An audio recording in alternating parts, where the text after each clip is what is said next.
Please rise and remove your hats for the playing of our national anthem. We thank the JROTC for providing the color guard and raising the flag at the west side of the stadium. Now, please join Band Captain Jamil Belkamp and the Guilty Band as we honor America.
Please remain standing for the flag of our alma mater.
Tonight's officials this evening are from the Gulf Coast Football Officials Association. Our referee tonight will be Dan Cusick. Our umpire is Joe Rinaldi. Our linesman is Steve Osborne. Our line judge is Michael Holt. Track judge is Larry Galassi. And our clock operators this evening are Gary Couch and Jason Heckman.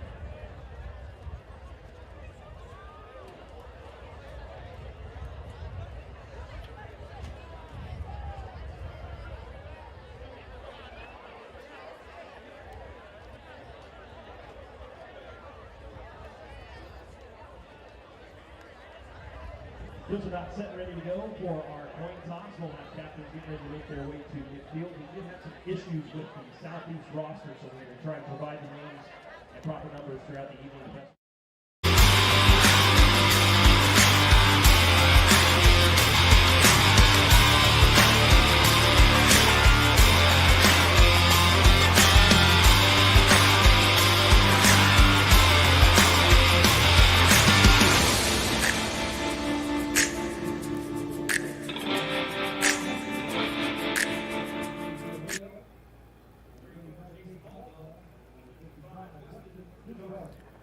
Good evening and welcome to the Ramble. The regular season opener is here.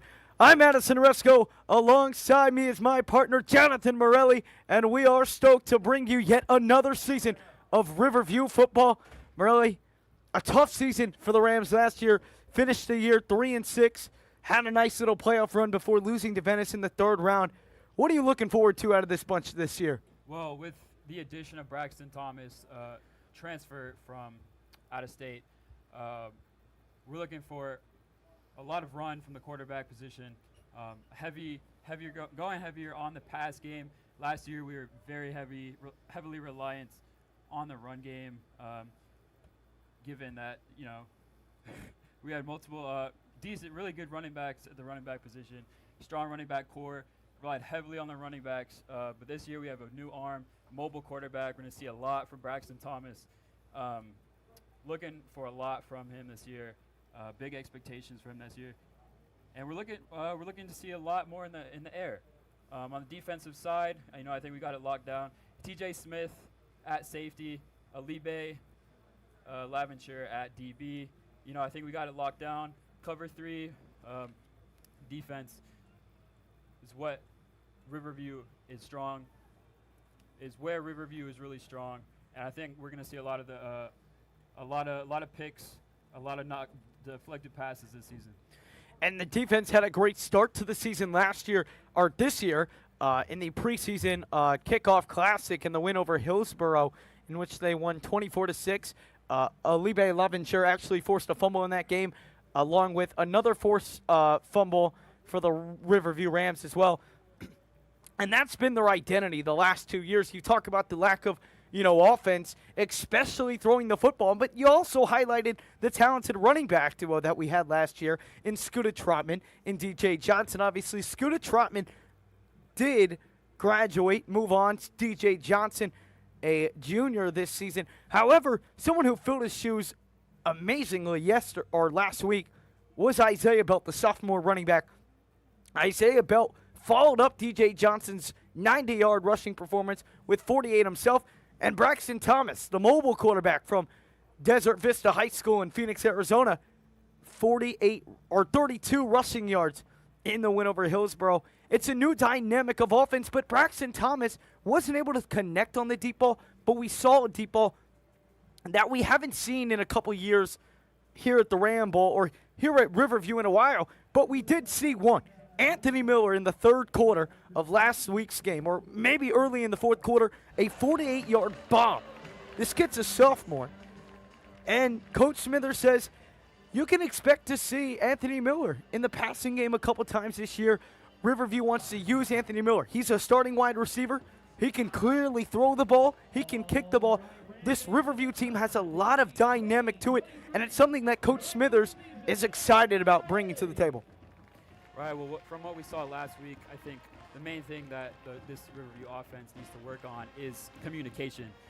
Communication is key. Like you said, Braxton Thomas didn't quite hit his receivers every time, but later in the game, they got it together. And so with the addition of Anthony Miller at quarterback and receiver, I think we're going to see him primarily at receiver, but in the throwing game as well. But the key here is communication, the communication between the quarterbacks and the receivers. Once that team chemistry is built, I think we're going to see a lot of throws in the air, a lot of deep passes, and even a lot of bubbles between Braxton Thomas and Anthony Miller at slot and quarterback. And I think that duo is going to be critical throughout the season and their offense throughout this year. And also Jeremiah Dawson, who threw under 800 yards last campaign, looked solid in his couple of drives that he had late in the game.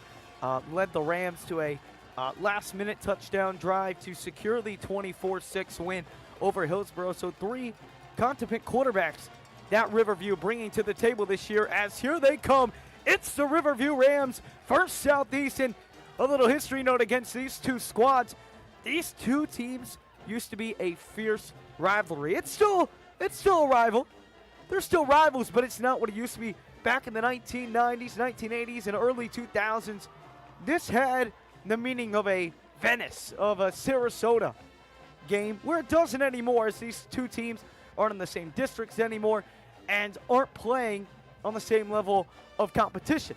However, back in 1994, these two teams met up when they were both 1 and 2, not in the state, but in the entire country. Riverview won that game 15-10. These two teams, it might have been a long time ago since that game, but there's bad blood between these two squads, and we're about to watch it all unfold here at the Ramble. A beautiful sunset unfolding in front of us here in Sarasota, Florida. The Rams will kick it off to Southeast to begin this game. Ostave Dorvilius and Chauncey Kenyon back deep to receive for Southeast. The 2023 Riverview football season about to get underway. A year full of hope, and a year where they would like to redeem themselves for the disappointing last year.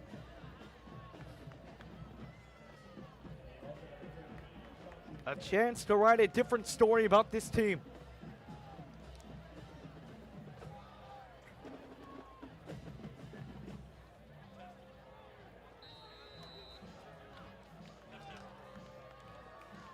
And Nick Delfu, a low kick, and we're underway, and it gets by him, and it will go in for a touchback.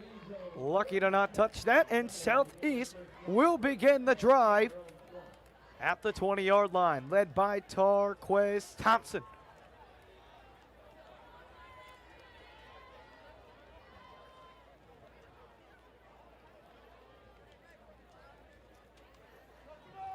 Again, this Riverview defense coming off a very strong performance. Only allowed 6 points. Only had one bad drive the entire night.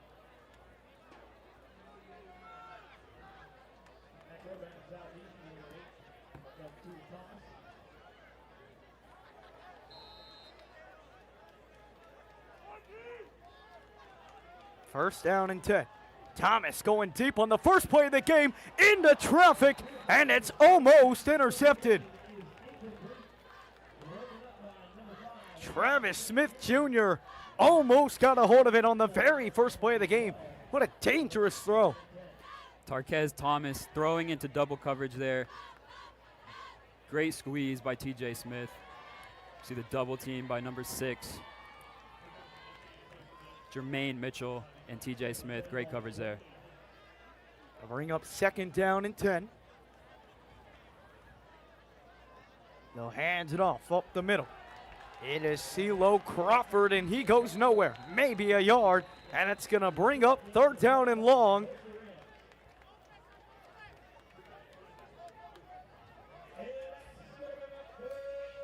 Interested to see how the Southeast offense approaches third and long here. Southeast coming off a loss in their preseason kickoff classic where they lost 17-14 to Newsom. They're coming off a year where they were just 1-8. Third down and 9 at the 21-yard line of the Seminoles.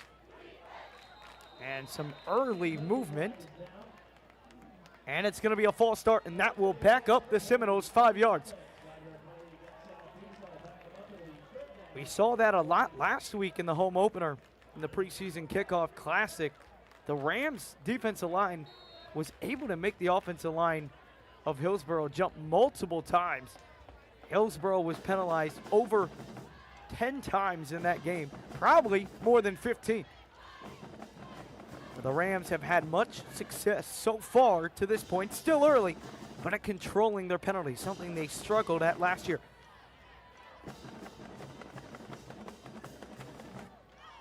Third down and long, under some pressure, gets it away, and it's intercepted at the 35-yard line, trying to hit the edge, and he's taken down at around the 13-yard line. It is Jermaine Mitchell. Great read on the quarter.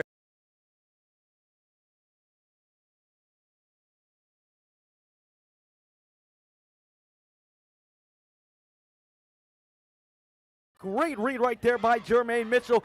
He gets the first interception of the season for the Rams. So it will be against the Rams. It is a holding penalty.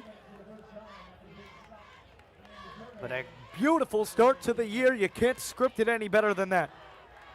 First down and 10, deep inside Seminole territory. Well, we'll see where they'll mark them. They'll mark them about where the interception happened. So the run back of about 20 yards by Jermaine Mitchell will not avail, but the interception will. And now it's the first look at the Riverview offense, and we got a Michigan Wolverine set here from back in the day. And it's Anthony Miller in the shotgun. Anthony Miller drops back, looking for Anthony Campbell. He's wide open. A beautiful design, and the Rams strike first. We talked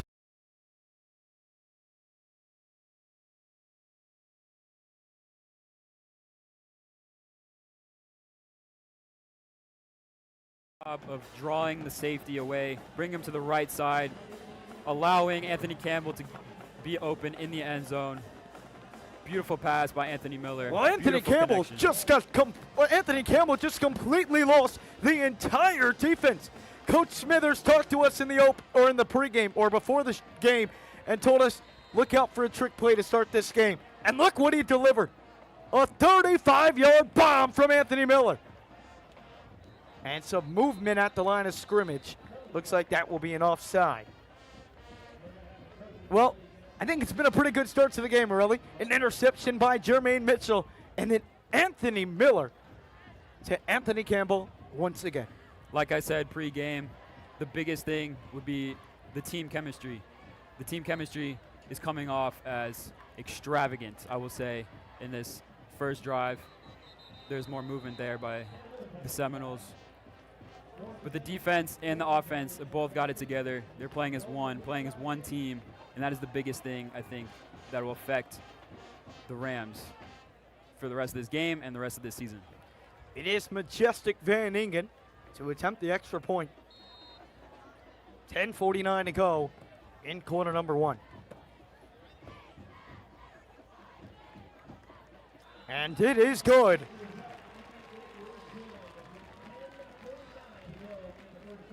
Anthony Campbell on that last touchdown had the defender on his knee. Got lost in the sauce, and he was wide open for 6. A beautiful start for the Rams. It's Riverview 7, and it's the Seminoles 0.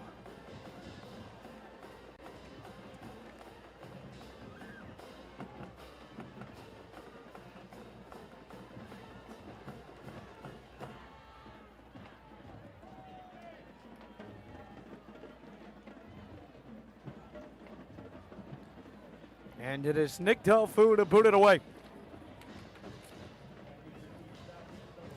Interesting decision at kicker here, as Majestic Van Ingen was the starting kicker last week in the preseason kickoff classic. And Delfu boots it away. Caught it around the 5-yard line. Rams trying to swarm to him quickly. And after a return of around 24 yards, Ostave Dorvilius gets knocked down. So Southeast will start at their own 29-yard line. They'll like to forget their first drive and turn things around. What went wrong on that first drive? Well, the quarterback experiencing lots of pressure. The D-line penetrating the offensive line heavily in the first drive. The quarterback experiencing lots of pressure, trying to get rid of the ball too fast, underthrowing multiple passes, 2 in a row. The second one eventually getting picked off. Yeah, Travis Smith Jr. almost had the first one, and Jermaine Mitchell made him pay with the second. Here's the handoff up the middle, and that defensive line stands them right up. Crawford nowhere to run, and it'll be 2nd down and 10.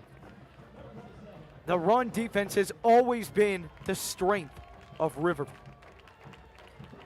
From the time that I can remember watching Riverview, that run defense has always been a staple of Coach Christiani's defense. And once again this season, we saw it in the preseason kickoff classic, It's shining already tonight. Second down and 10. Right, we saw it last year with Deshaun Olave, middle linebacker up the middle. That middle run game was non-existent for opposing teams. Along with the Abner brothers in there, they're going to try and run it again. And Crawford's met with the same reality. Nowhere to run. Forward progress will net him 2 yards, but that's all he gets. So it is yet again 3rd down and long. This time 3rd down and 8 from their own 32-yard line.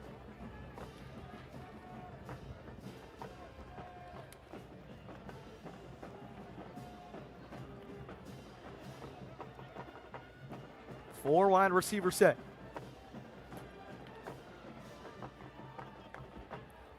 Under some pressure, and he is dropped to the ground.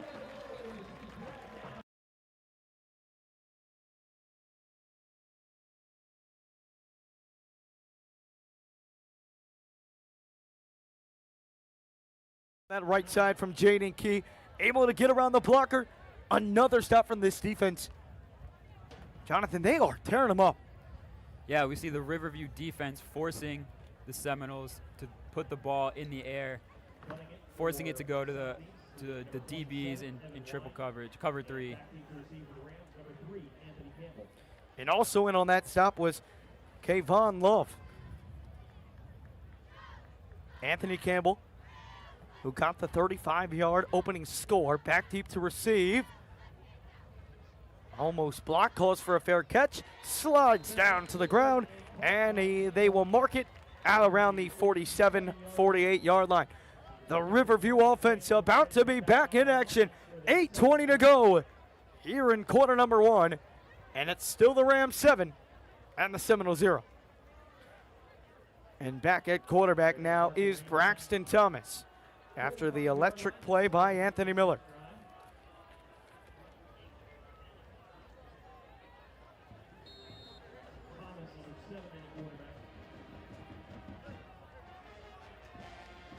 Thomas in the shotgun. Thomas fakes the run, and he'll keep it himself, and he'll pick up around 2 to 3 yards.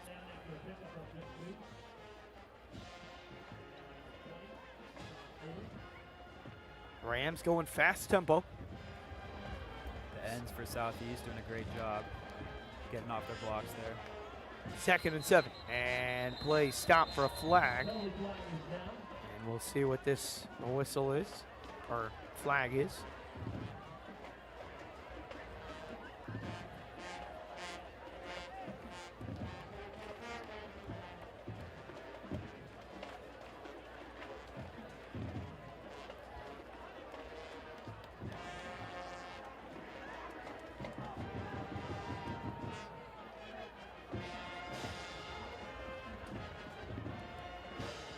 Ref's still chatting. Looks like we're going to get a call. And it is going against the Rams. It'll be a 5-yard penalty, and it'll be 2nd down and 13.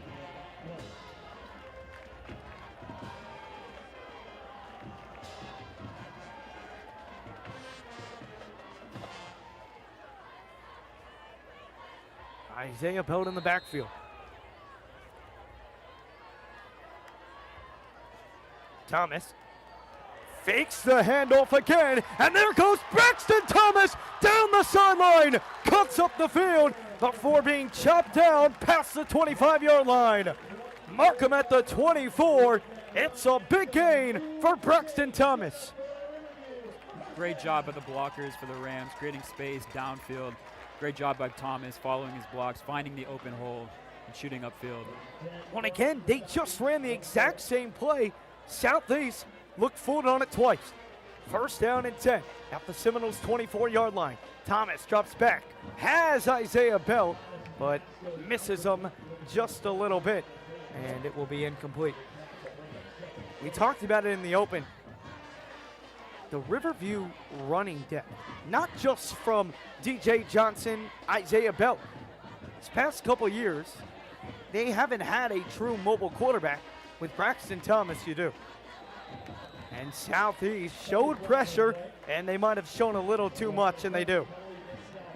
It'll be 2nd down and 5 after Southeast's second penalty of the day. Right, as you said, the Rams fortunate to have quality running backs the last few years to heavily rely on their run game. And snap, hands it right back to Isaiah Bone. He's got a hole, has a block on the outside, dives for the pylon, and he is down just short. Down at the 1 yard line. Looked like he might have had the pylon, but it'll be first down and goal from the 1 yard line. And it's an 18-yard rush from Isaiah Bell. And this Riverview offense is rolling. Right back to Belt, and right back to the end zone goes the Rams.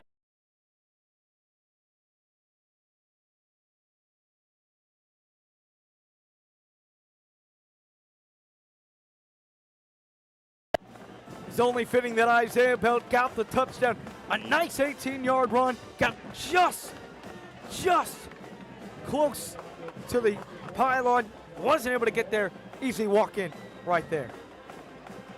Right, the tackles for the Rams doing a great job making space for Isaiah Belt, getting him to the pylon, and then right there making space for him to score. Low snap, but no problem for Majestic Van Ingen. It is 14-0, and we are not even halfway through quarter number 1 here at the Ramble. We'll head to break. It's Riverview 14. It's the Seminoles 0.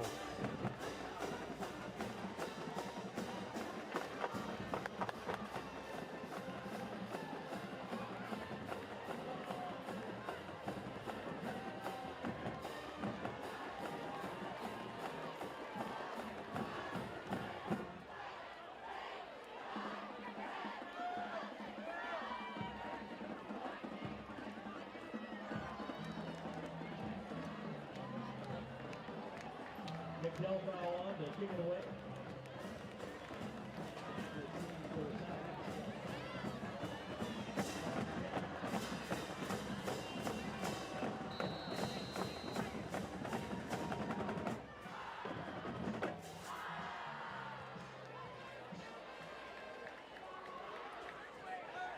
At the 1 yard line for Most Stave, Dorvilius, and he's got a hole up the middle. But what a tackle right there.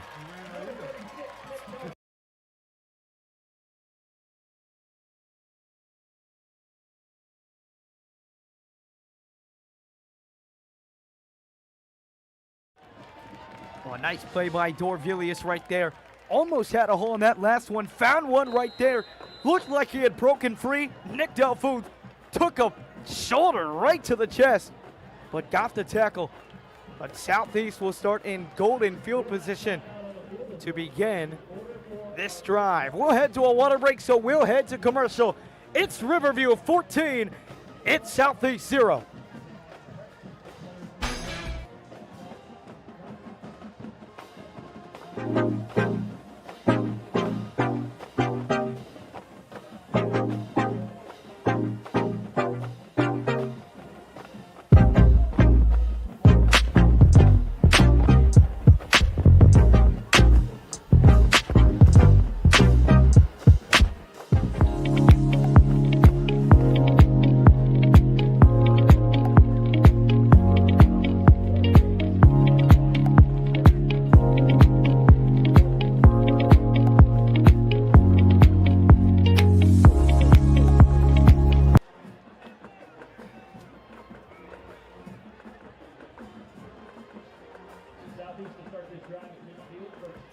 First down and 10 coming up from midfield for Tarquez Thompson and Southeast.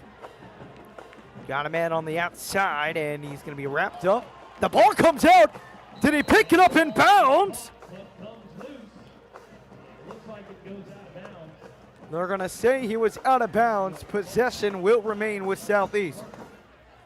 Alibe Laventure a little too excited on his feet there, leaving too much space for the receiver. Quarterback finds that room. There's Jason Smith on the reception. So it is first down and 10. at the Riverview 37-yard line.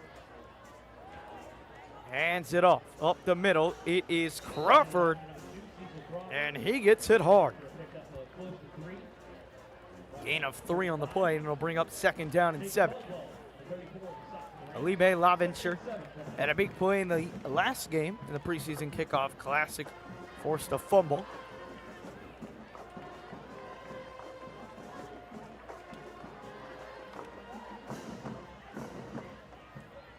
Thomas stacked up on that right side. Thomas looks to that right side. Risky pass, but he got it there.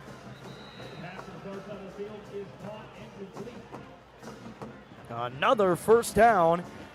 Found Corey Clay on the reception. And that's how Southeast is going to have to beat this Riverview defense. They're going to have to beat them through the air, but they're going to have to beat them through the air quick. Both times they try to go down the field. Riverview collapsed right on him, but this quick throw approach has worked so far. Jermaine Mitchell, the DB on the far side, seemingly playing the ball, not the receiver there, allowing for him to catch that pass. I'd like to throw them. Yep, there it is. And he was on that. Jermaine Mitchell almost had his 2nd of the night.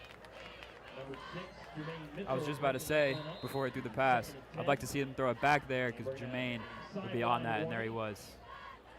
Right on cue, Jermaine Mitchell batted that one away, forces 2nd down and 10.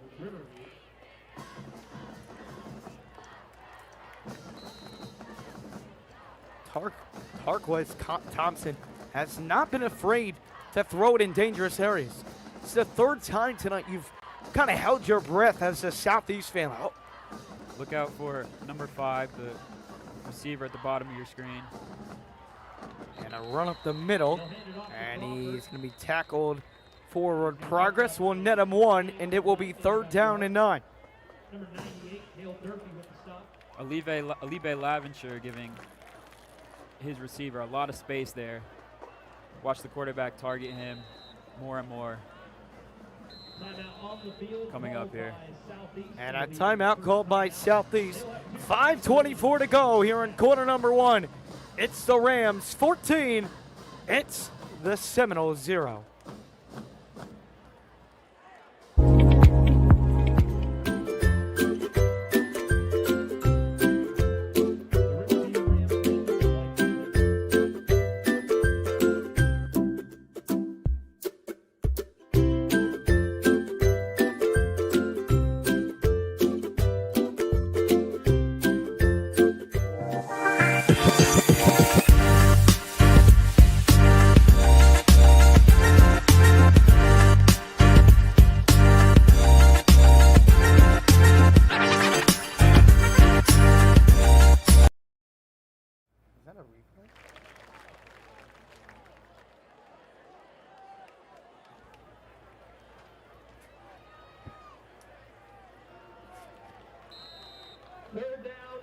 It is 3rd down and 9.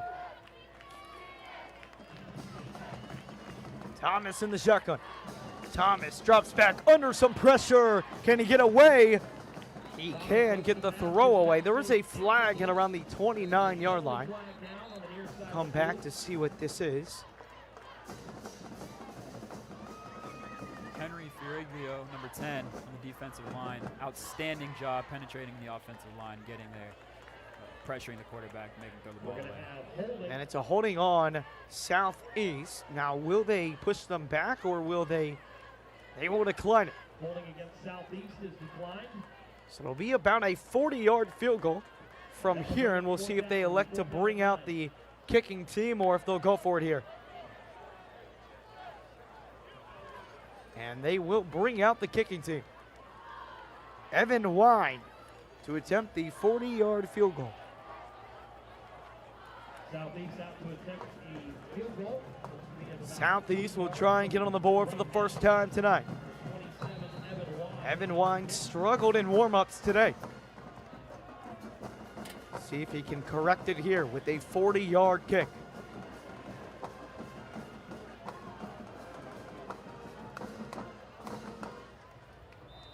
It is up, and it is no good. Wide left. Evan Wine had the distance, but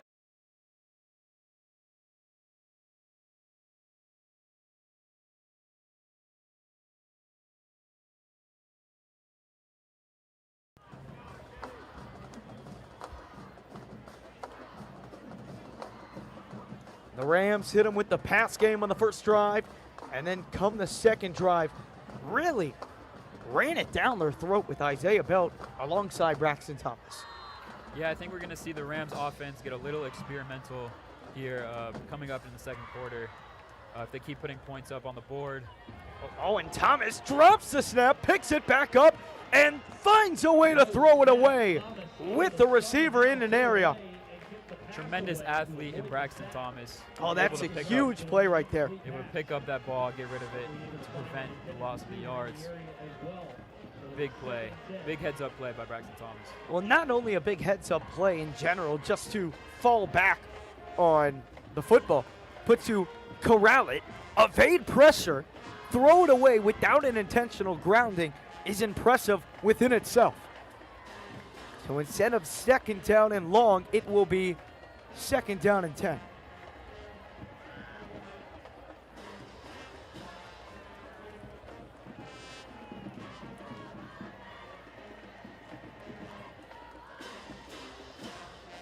Thomas keeps it again and is taken down after a gain of 4. It'll be third down and 6 coming up for the Rams from their own 24.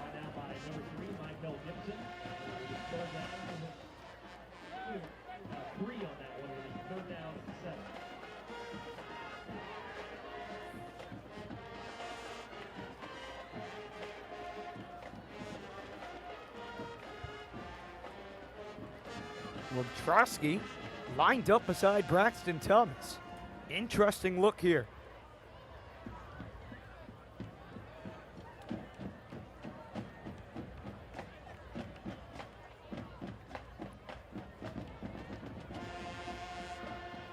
Thomas, under some pressure, throws it into traffic, incomplete, but a flag comes flying out.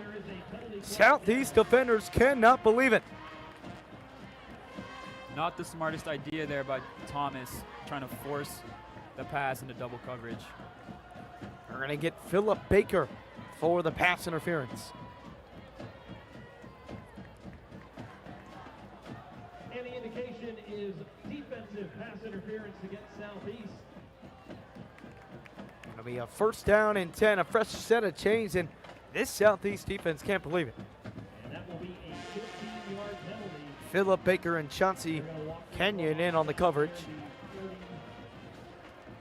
7-yard line. And with that penalty, that's going to move the chains. Good enough for a Riverview first down. So Riverview will pick up possession at around the 37-yard line. And movement at the line of scrimmage. But no snap, so no penalty.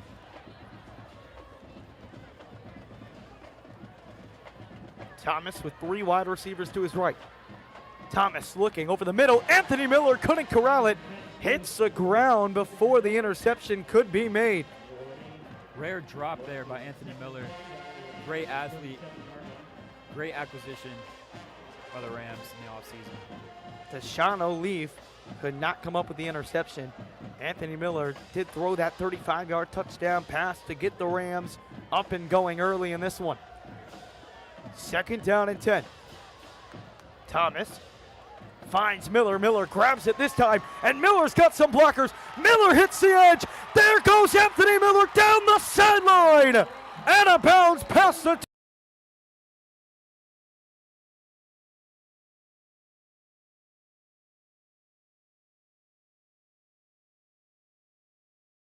Taking it out on Anthony Miller on the sideline. He can throw the ball, he can catch the ball, he can run with the ball. What can the kid not do?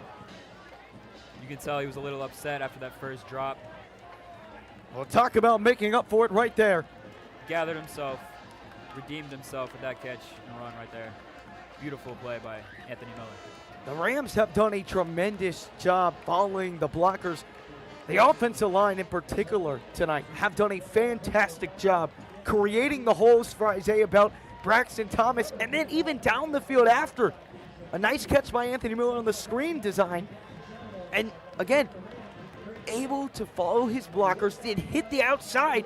The offensive line themselves gained an extra 20 yards for the Rams.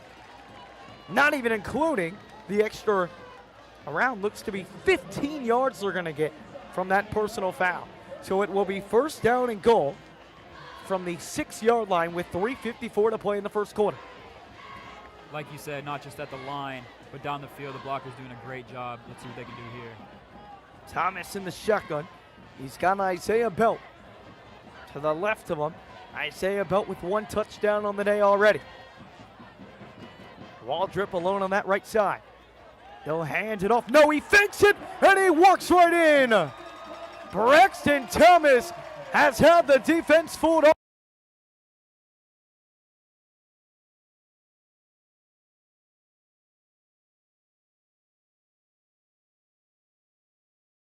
Read by Braxton Thomas, able to read the rush coming off the edge, fakes the handoff to Isaiah Belt, brings it in for the touchdown. Great job by Thomas. And it's not an easy job trying to stop Isaiah Belt and Braxton Thomas at the same time, but every single time they've done the fake hand, every time they're not handing it off to Belt, they're putting everyone, the entire defense, especially on the last 2 runs by Braxton Thomas, they've all converged on Isaiah Belt with not even a thought in the world.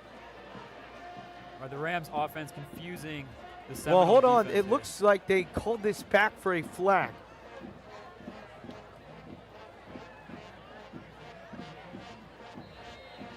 They called holding. They'll hand it off to Isaiah Belt. Belt evades the first tackler and is brought down at the 10-yard line. So the touchdown does not stand. Flag must have come from the left side, out of our side up here in the box.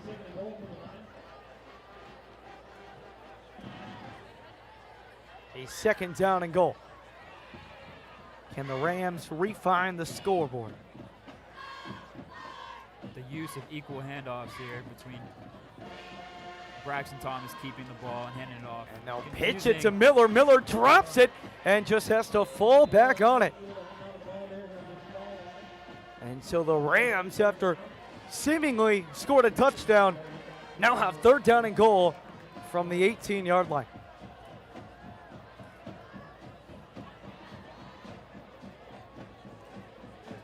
And that's twice now that Anthony Miller has coughed the football up with his hands. Made up for it last time. See if he has something in store in this third down and goal from the 18-yard line. Thomas alone in the shotgun. Seminoles show pressure. And a timeout called by Riverview.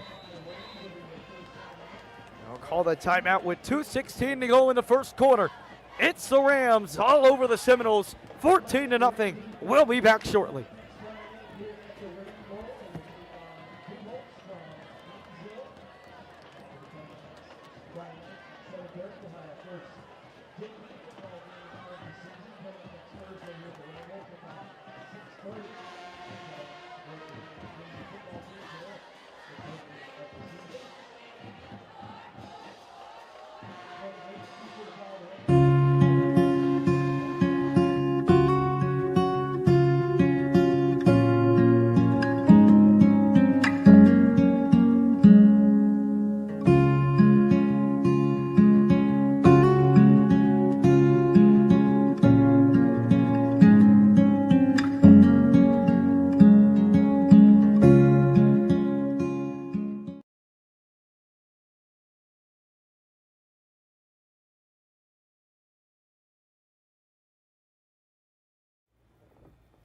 Five wide receivers wide for the Rams. Third down and goal from the 18. Thomas looking. He's got a man wide open. And it is a touchdown.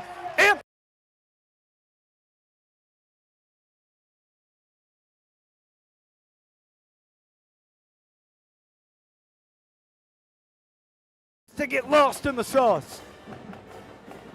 That's twice tonight. He's been wide open. Miscommunication there by the Seminole defense. The middle linebacker and the safety not knowing what to do with that slot receiver. Anthony Campbell finds the open space. Thomas sees him in the end zone. Great communication by the two. Majestic Van Ingen gets it. 21 to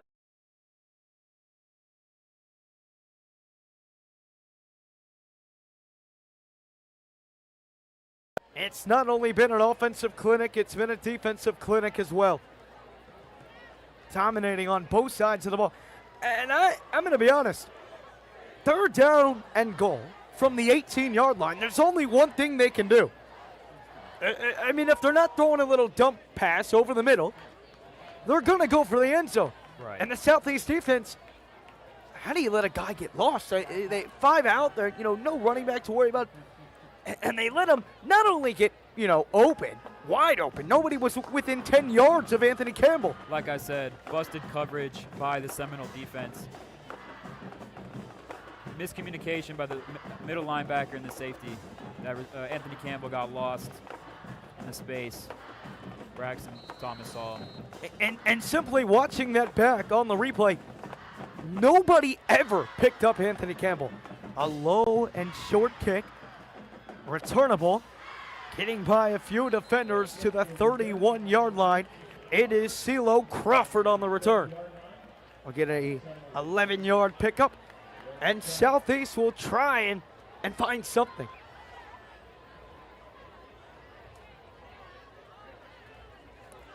Going back to the tackle made earlier by Nick Delfaux on the last kickoff, a lot of growth seen in Delfaux last season, missing multiple tackles, allowing multiple punt returns.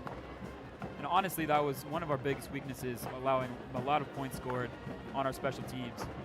A tremendous growth by the punter there, the kicker, punter-kicker Nick Delfaux.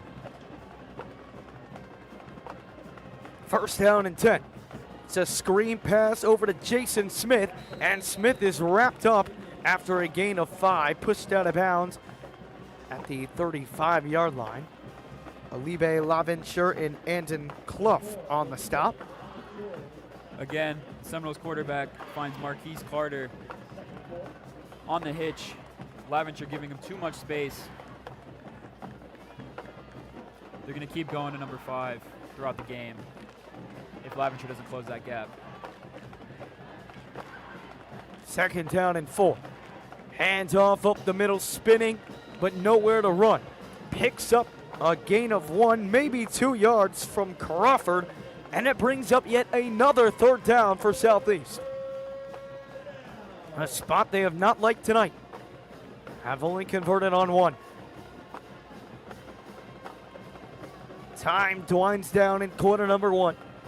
It's all Riverview here at the Ramble, the home opener against Southeast. Interested to see what they do with the receiver number 5 here. Press defense by.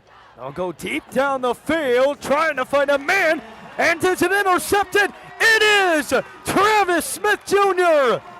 Up in the air, comes down and makes the grab.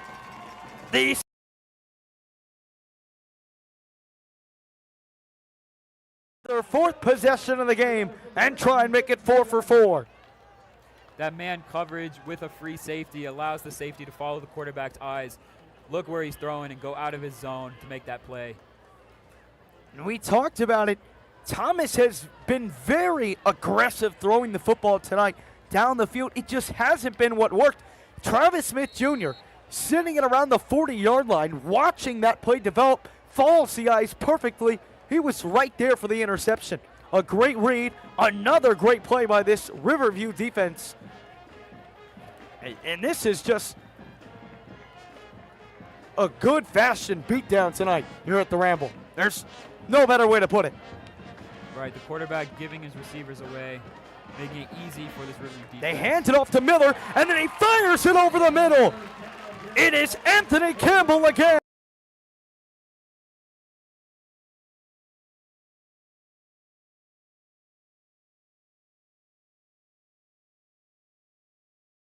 And you want to talk about impressive.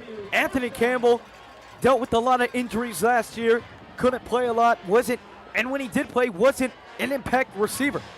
He's got 3 touchdown passes caught this year, and it's been a much more reliable option.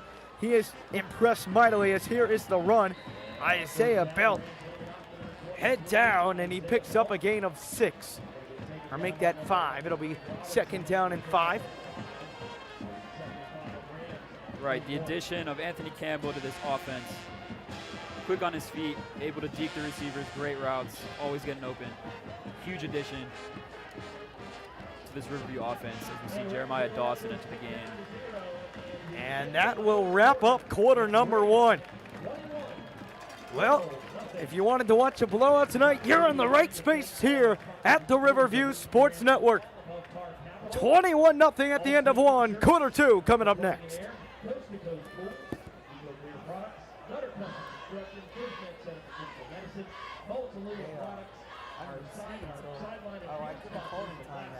Dawson came in, he's the one that handed it off to me on that play. Varsity cheerleaders, give a big round of applause to our 2023-2024 varsity cheerleaders in the student section. Another great turnout once again here tonight for the regular season home opener.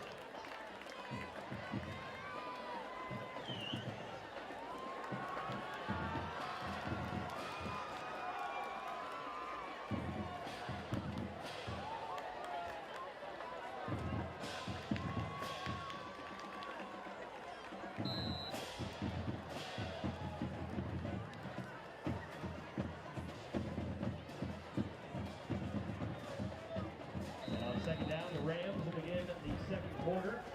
They run to number 23, Isaiah Belt. Isaiah Belt has been the primary running back in this game so far. Curious as to if it has anything to do with DJ Johnson hobbling off the field last week, appearing to have an injury in his bottom half. 2nd down and 5. Ball at the Seminoles 39-yard line.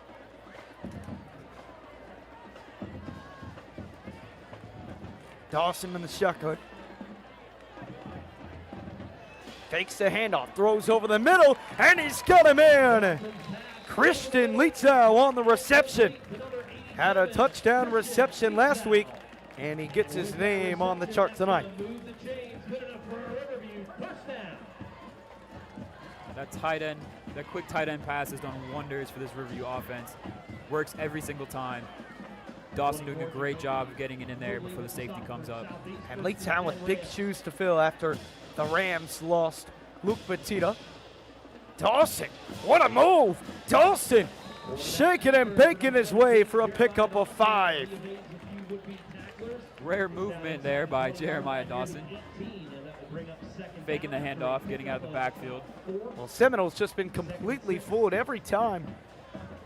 Every time. They'll run in a diagonal, they fake it, and the quarterback's running for positive yardage. Dawson in the shotgun. Yeah, this Seminole defense continues to be confused by the Riverview offense. They do not know what's coming. This offensive strategy working perfectly by the Rams. A new offensive coordinator, Brody Wiseman, has done a great job tonight in his first regular season game with the Rams, thrown into traffic, and it is caught.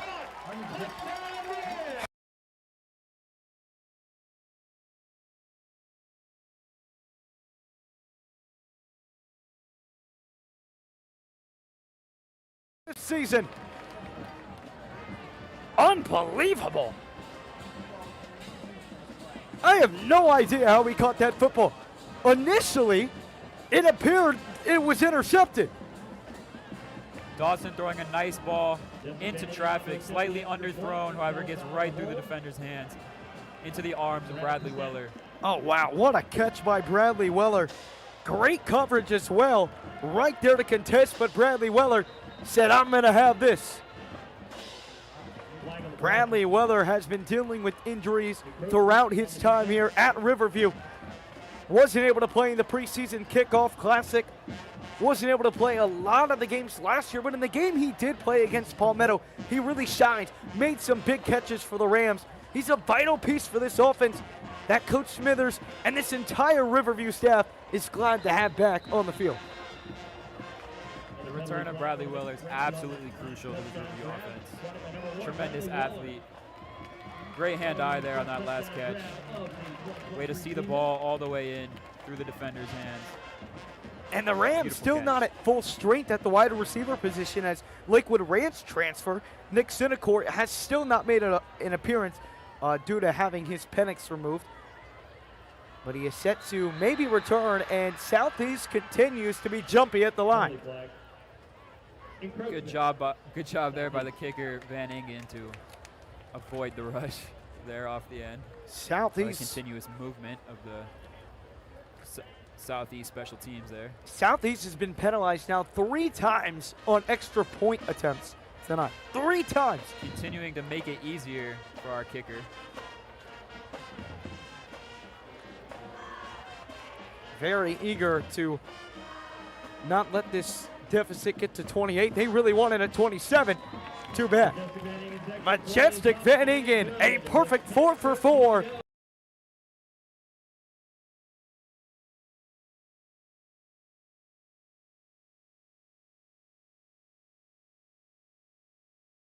In quarter number 2, 28-0. Find me something better that the Rams could do it tonight. I don't know how you do it. I mean, everything is going right for the Rams tonight. Even Majestic Van Ingen right there, keeping her cool as the hold was not the best, but she stayed patient, waited back, put the ball right through the uprights. Great job overall by the Rams tonight. And we were talking about it right before, but how about Brody Wiseman coming in, got fired from Sarasota after leading them to their first playoff win in over 18 years. Comes into this Riverview squad as the offensive coordinator and has crafted up a beautiful offensive game plan. We saw highlights of it last week against Hillsborough. He clearly didn't want to give too much away because it's hidden trick after hidden trick after beautiful play after beautiful play. He's done a great job tonight. As Delfu boots it away. Finding a hole up that middle is Chauncey Kenyon. The Rams needing to do a better job closing on their special teams. Yeah, been a few holes, almost had the kickoff return for a touchdown, but Nick Delfu Too many saved yards that. being allowed on returns by the Rams special teams. Honestly, I could say that's the only thing that the Rams need to work on tonight. Besides that, everything's going. Everything is About seamless for the perfect. Rams. I mean, you can't really look at anybody on this team tonight and be like, man, you should have done that so much better. You really let us down in that department tonight. It's been a beautiful team effort from the offensive line to the safeties to everyone on this team, even the kicking staff has done a great job tonight. Handoff up the middle. Offensive line trying to give them a push, but they'll only be able to push them around 3 yards. It is Gibson on the carry. But you're right, Addison. I would have to agree with you there. I don't know what happened in the locker room this week, but the Rams' team chemistry a lot better than what we saw last week. And you were a part of the team last year as a member of the special teams punter.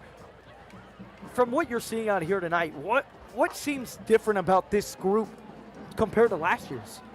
I mean, just the way they can work together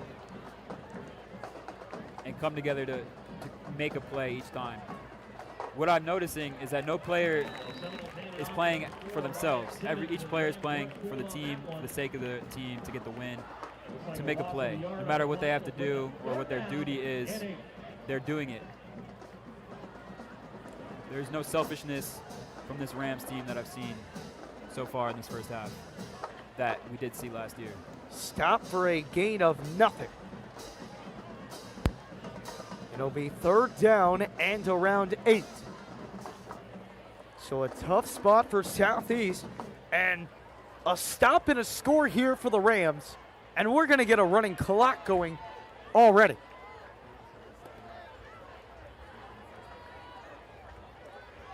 3rd down and 8. Looking over to the side, got a receiver, breaks away from a couple tackles, and he is going to be wrapped up though before the 1st down. Reception made by Ryan Simmons. And will they stay on the field here? No reason to punt down 28-0. They're not going to gain anything by handing the ball off to this explosive Riverview offense.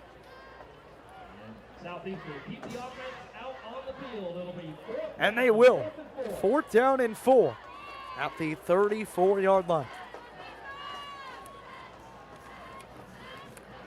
Good job by Chase Caldwell. They're going to back up. An interesting setup here on 4th down. They'll hand it off up the middle, but he's met right away.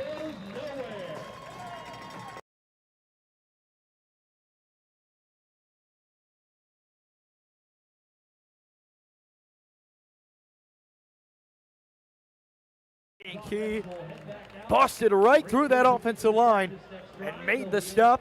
And Riverview begins their drive at the Seminole 34-yard line. This Rams D-line continues to be a critical part of these 3-and-outs by the Seminoles. And Southeast just, to me, isn't seeing this game right. They've had success with the small throw, yet they keep going back to the small runs up the middle, trying to gain some chunk yards. It just hasn't worked. They haven't had a run go for more than 5 yards tonight.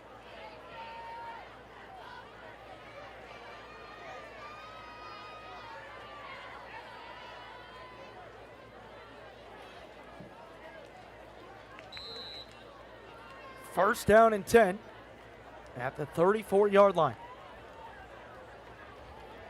Get it over to Anthony Miller. It's a double pass. No, he's going to fake it, and then he will just drop down, and he'll accept the loss of 4 yards. You see 3 linemen downfield. They knew what was coming. They've been beat by it twice tonight. They did not want to make it a 3rd, but a good job by the Southeast defense to prevent that play. Miller looking for the double pass, couldn't find it. Decides to keep. But the smart decision to just drop down to the ground and not force a pass, that wasn't there. Right, prevents the possibility of a fumble. 2nd down and 15.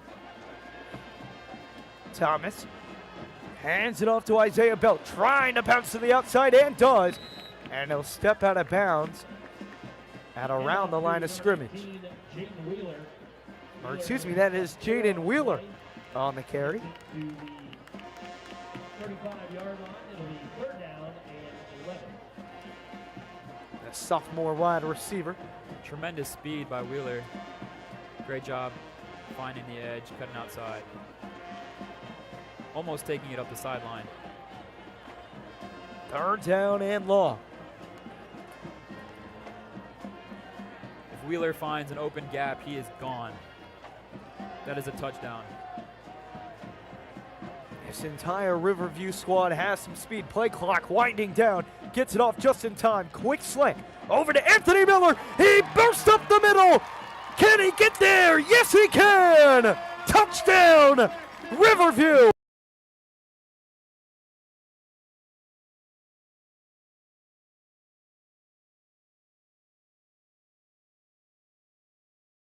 Grass in front of him the rest of the way. Braxton Thomas looking a little like Anthony Richardson on that play. Being aware of the pressure in his face and having the awareness to flick it off to Anthony Miller. Finds the gap. Miller brings it to the house.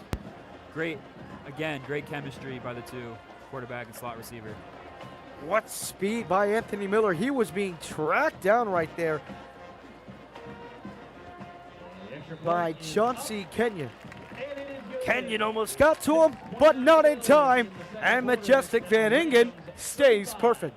35-0 here at the Ramble. This offense is clicking. Braxton Thomas to Anthony Miller for 35 yards.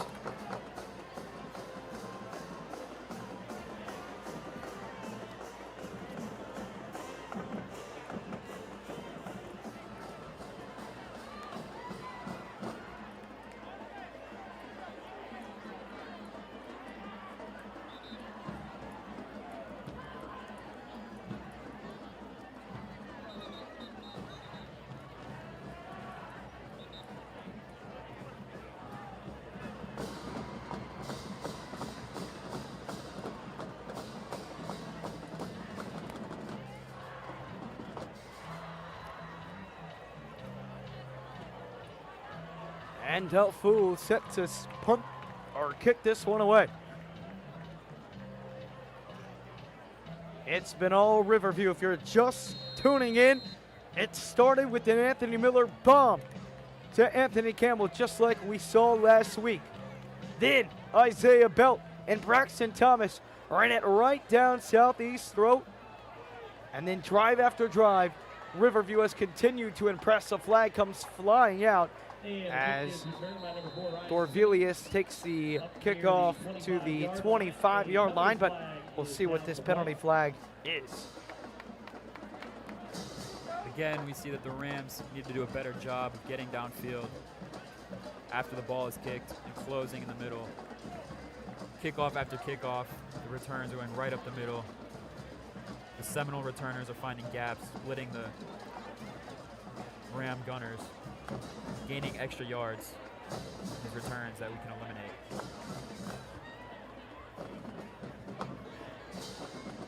And it's going to be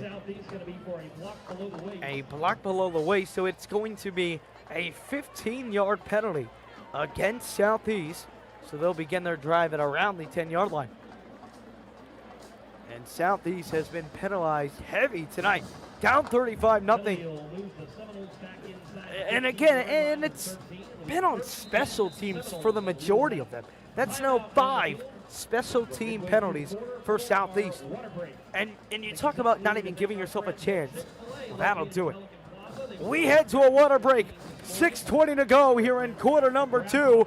It's Riverview 35, and it's the Seminoles 0. Shout out to our friends at Hooters, Fish and Barbecue, Daiquiri Deck, and Bonefish, providing our pregame meal for all of our staff working tonight's game. Yeah, coming up next week here at the Ram Bowl, the JV team's first home game of the year will take place on Thursday, August 31st, kickoff at 6:30 when the Rams take on Palmetto. And join us back here at the Ram Bowl next Friday night for our second regular season game of the year for the varsity team. As the Rams host Blue Bulls out of Gainesville. That'll be a 7 o'clock kickoff next Friday night.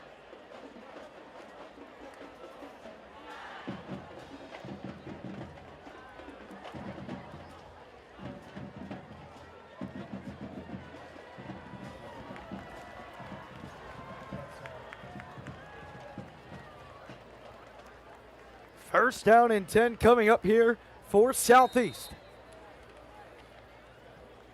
Trying to find some positives out of this game.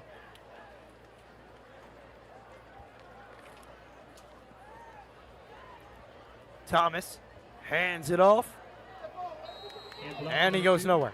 Crawford back to the line of scrimmage. No gain on the play. Crawford with no gain on the play, and it will bring up second down and 10.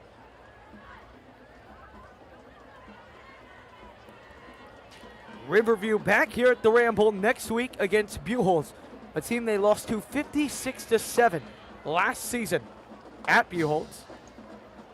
Started up 7-0 with a 2-yard pass from Jeremiah Dawson to Charles Lester.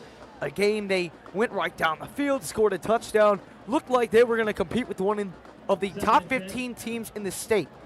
They weren't able to do so, got hammered the rest of the game. They're going to look for revenge next week, 7 p.m. right back here at the Ram Bowl or back here on the Riverview Rams Sports Network. Thomas going to the outside, but he slips and falls, and he's going to be tripped up after no gain. Good job by the Riverview secondary, not allowing the receivers to get open, forcing the Southeast quarterback to roll out of the pocket. Third down and 11. They will say he lost a yard.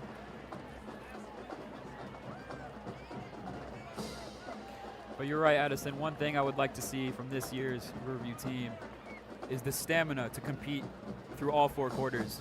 Last year, we would come out competing, fighting, keeping it a close game through the first half, then lose stamina.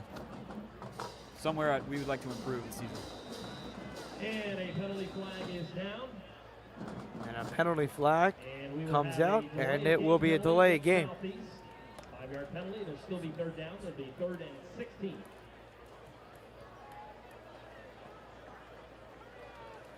3rd down and 16 coming up. The penalty bug continues to bite Southeast. And they just haven't been able to get anything going. They had a drive. You know, they found a couple short passes, were somewhat moving the ball down the field, got a couple first downs, but that's been it tonight for Southeast. No other offense that they've been able to muster tonight. 3rd down and long. Yeah, we got timeout. And a timeout is called. Riverview takes it. It's their 2nd timeout. They'll have one left with 4:29 to go here in quarter number 2. Looks like the Southeast Seminoles fans making their way out of the grandstands as well. And what we've seen tonight from the Rams, we've seen Braxton Thomas make some nice plays, especially that quick throw over to Anthony Miller. But that throw from Jeremiah Dawson over the middle to Bradley Weller to get the 4th touchdown of the game for the Rams was mightily impressive. And Jeremiah Dawson sometimes gets overlooked. You know, he was the starting quarterback last year, didn't have his greatest season last year, but Jeremiah Dawson is still a very solid and reliable quarterback, and you saw it there on that drive. Drives right down the field, made a couple of nice plays with his feet, and then an absolute dime to Bradley Weller. Right, putting in a lot of work in the offseason. Dawson steps into this game, tremendous confidence, visible confidence as he steps onto the field. Great vision downfield, sees Weller up the middle, delivers the ball right into his arms, sees right through the defender. Beautiful play by Dawson. Half the distance to the goal, still 3rd down. And it really adds an extra element to this team when you've got 3 quarterbacks that can be efficient. And some teams struggle to find one. But when you've got a guy like Braxton Thomas, mobile, able to throw it down the field, able to make plays happen with his feet, with his arm. You've got the firepower of Anthony Miller, not only a quarterback, but he's got a throwing and receiving touchdown tonight. And then Jeremiah Dawson, who can step in after that and follow it up and do the same. A deep pass into traffic, and it is intercepted yet again. It's Andon Clough still on his feet, and he's in the end zone.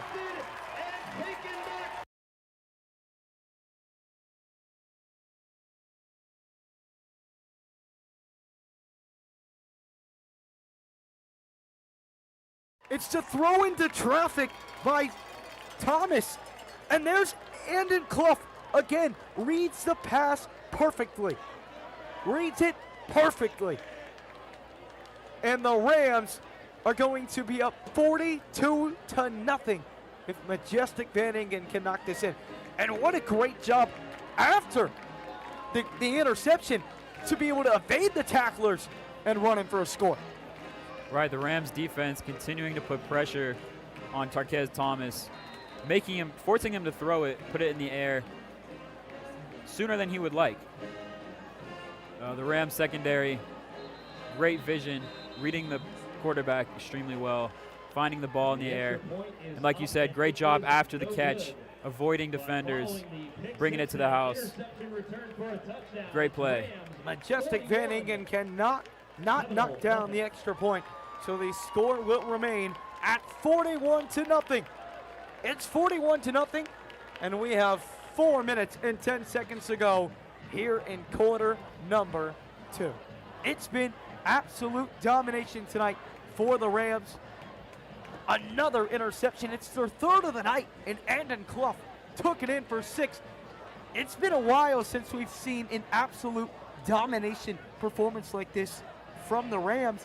The one that comes to mind is the 2021 win over Sarasota High School here at the Ram Bowl, a game that Riverview won 35-0. But from start to finish tonight, Riverview has done an outstanding job offensively, defensively, and on special teams as well.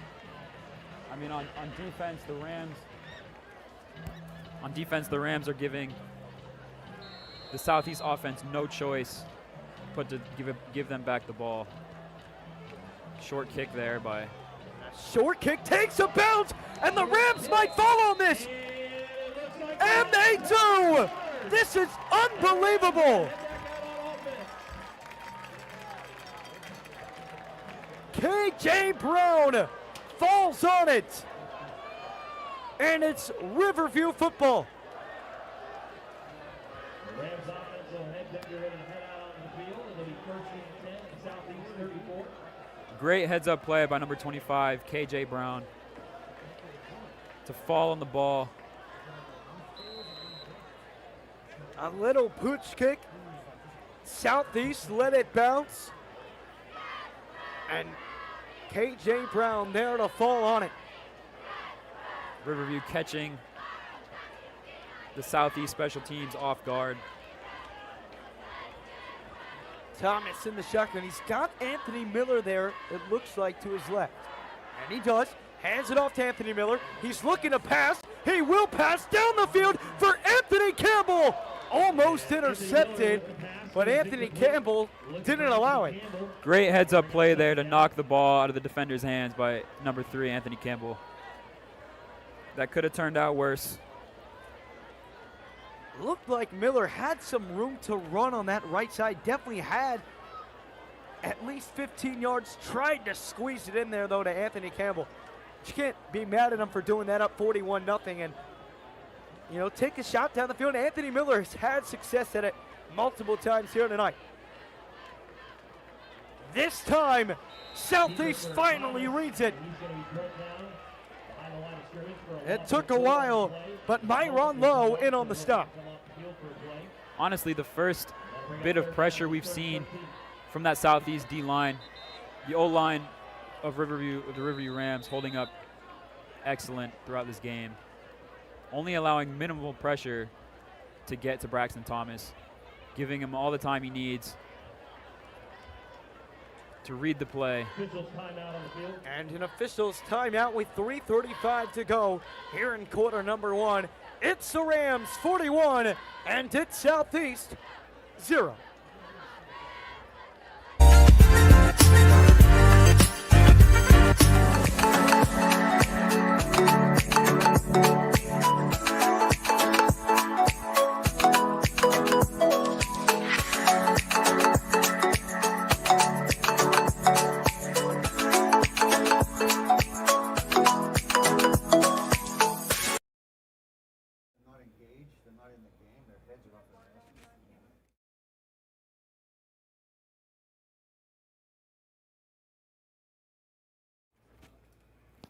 Jeremiah Dawson in the shotgun on 3rd down and 13. Isaiah Belt right behind him.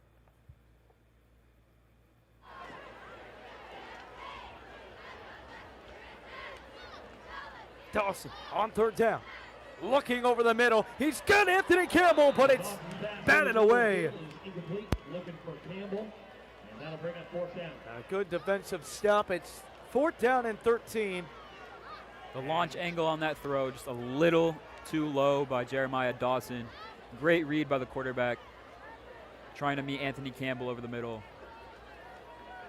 Just couldn't quite connect. And the offense is going to stay out on the field. Braxton Thomas in the shotgun all alone. Waldrop and Miller on that left side.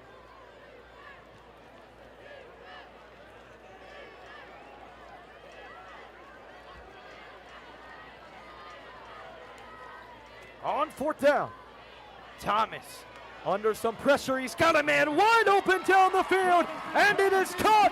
It is Anthony Miller.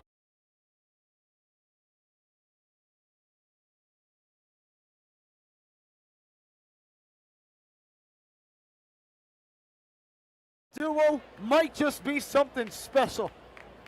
I think so. I mean, what we've seen here tonight is incredible by those two. It's unbelievable. Along with the addition of Anthony Campbell in there in that mix as well. Cannot forget to give him credit for what he's done tonight. But truly amazing stuff we've seen from those three, especially the connection between Braxton Thomas and Anthony Miller. It's the 2nd time they've connected. The long ball is working out tremendously for the Rams tonight. Braxton Thomas with 3 touchdown passes. along with Anthony Miller having 3 total touchdowns, 2 receiving and 1 throwing. The extra point is up and good. And yes, if you're just tuning in, it is not the 4th quarter. We're still 2 minutes and 50 seconds away from half number 1 being over. The long ball being a critical part of the Rams offense this evening, something we didn't see last year for the Rams. Working out extremely well for the offense this year. Excited to see more of that throughout the season and to see what they'll do with it. 48-0 here at the Ramble. I think the Rams will get more confident with the long ball, especially after this game and as the season goes on. Riverview in these past 2 weeks have thrown the long ball and completed the long ball more than they have almost in the entire time that games have been streamed here on the Riverview Sports Network. And that's not a knock to Riverview. That just wasn't a part of our game. They were a, grind it out, run the football type of team. And that's not what Brody Wiseman has brought to this team. And he's put up 48 points in his first regular season game. Credit to this offense, but also credit to Brody Wiseman calling the plays down on the field. Right. I mean, I don't know if we can credit all of what has happened here tonight to Brody Wiseman. Well, but for sure not. But a crucial part of this offense. We haven't seen this type of offensive outburst and this diverse of an offensive playbook in quite some time. I mean, not only have we seen a new offensive coordinator, but we're seeing a new team, a new Riverview that we have not seen in the last 1 to 2 years. That is very true. And the additions of Braxton Thomas and Anthony Miller have planned out pretty well. I mean, those two alone just picking this defense apart. They cannot seem to control the deep ball. Well, one team is certainly controlling the deep ball, and that is the Riverview defense, but let someone slip there, and it's going to be a first down. It is CeeLo Crawford on the reception, and Southeast gets their first down in a while. But this Riverview defense, we talk about the offense so much. This defense has opened up a lot of opportunities for this offense as well with their 3 interceptions and 1 that Andon Clough returned back for 6. And it is a holding, and it will push the Southeast first down back. Right, when the defensive line for this Riverview defense is not sacking the quarterback, they're pressuring him to throw right into the Riverview secondary, leading to 3 interceptions on the night, just in the first half alone. Beautiful job by the defense as a whole tonight. 2:37 to go in half number 1. Pressure coming, and he got to him, but he has to throw it away, and does throw it away just in time.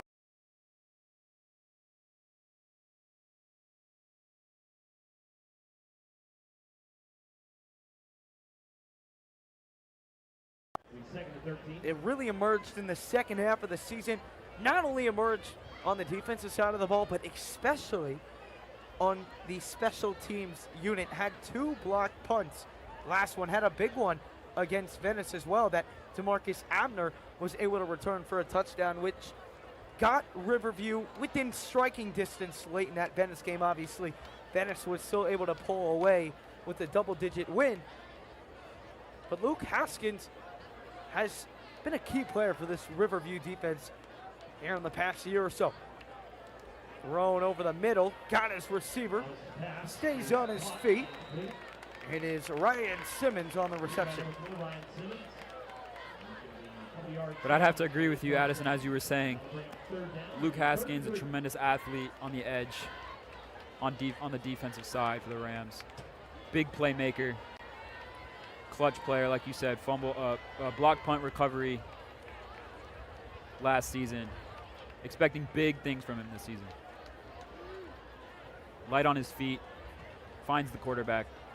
Key player in this Riverview defense. 3rd down and 3. Inside their own half, trying to run it up the middle and nowhere to go. This Seminole offense needing to look deeper into their playbook here. They keep trying the same things over, and it is not working. It'll bring up 4th down and 2, and nothing else to do but go for it here. I don't know. Maybe they think the 10th time is the charm, but it doesn't seem to be the case. And they are going to send the punt team out. Down 48-0.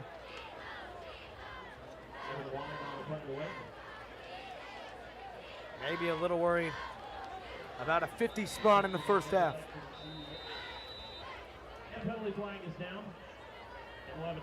And it is a delay of game. Looked like that was intentional. So back them up 5 yards, and Anthony Campbell will be back deep to receive for the Rams. Or it is Jermaine. A timeout was called, no flag. It is actually Jermaine Mitchell who had the first interception of the game, who will be back there to receive. 1:07 remains here in half number 1. And again, it's been all Riverview tonight. From start to finish, Riverview's gotten the job done offensively, defensively. It's like 3 interceptions. That's now 5 turnovers that the Rams have forced in under 2 games. In 6 quarters of football, they've done that. And the offense tonight, 48 points. An impressive night so far for the Rams. Right. I mean, an absolute clinic being put on here by all 3 departments of the Riverview football team. I mean, it almost looks as if they're playing their JV team tonight. Perfect execution in all 3 departments. A little work can be done in the special teams area, but besides that, tremendous execution by the Riverview Rams tonight. And just 30 years ago, in 1994, these teams were number 1 and 2 in the entire country. When Riverview and Southeast battled it out, Riverview won that game 15-10. In hindsight, that's a long time ago, but this used to be a competitive matchup.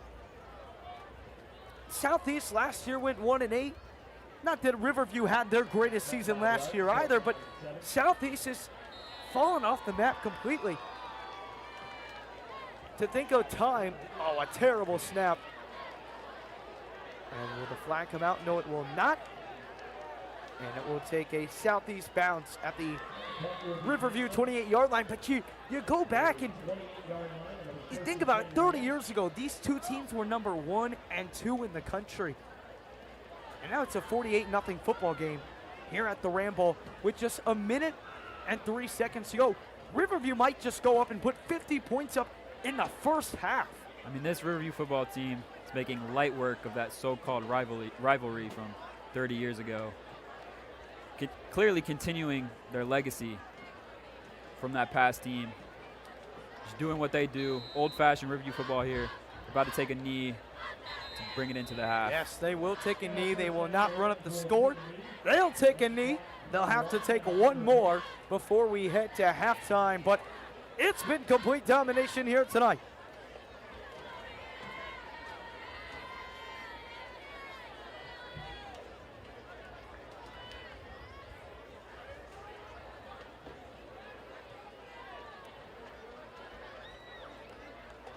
And one more knee, and we will head to the halftime break. And Thomas takes the final knee of half number 1. We head to halftime finally here at the Ram Bowl. It is Riverview 48, Southeast 0.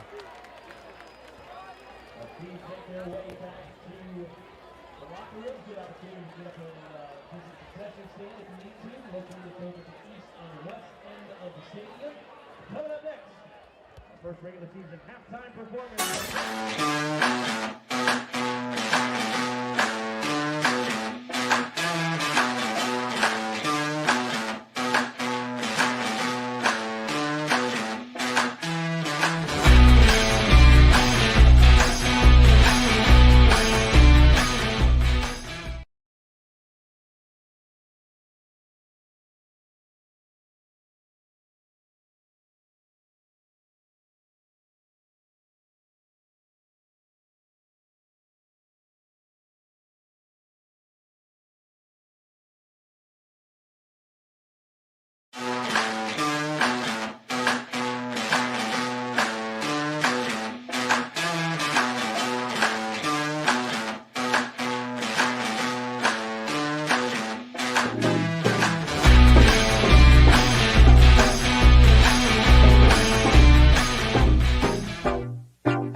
got a selected features our pipers and Highland dancers perform in this sword dance. Please enjoy Please We Will Rock You and the traditional melody, Mac and Irish.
Once again, the Guilty Band. Guilty would like to thank our generous sponsors, Chick-fil-A, General Contracting, State Farm Restaurant and Gym, local 7-story blue food, Dairy Laundry, First Coffee House, Eagle Features, Smoking, Secret Home Solutions, and Skip Automotive. And thank you, as always, Ram Nation, for your continued support.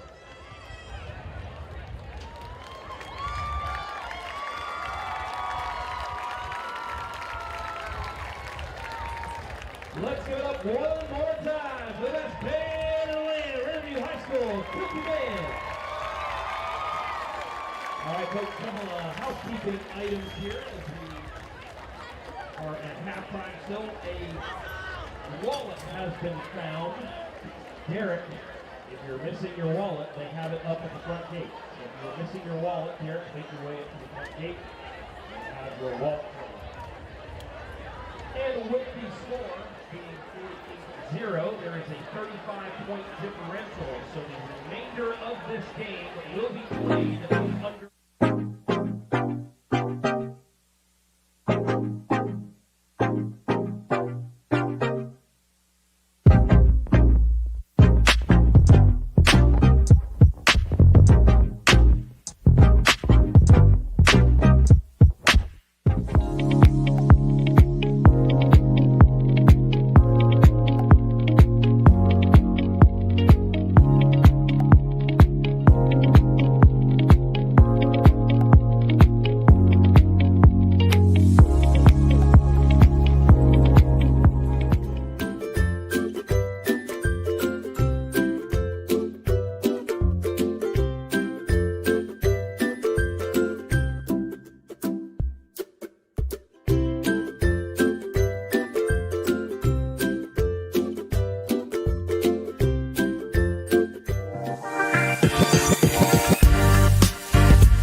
Welcome back to the Ramble.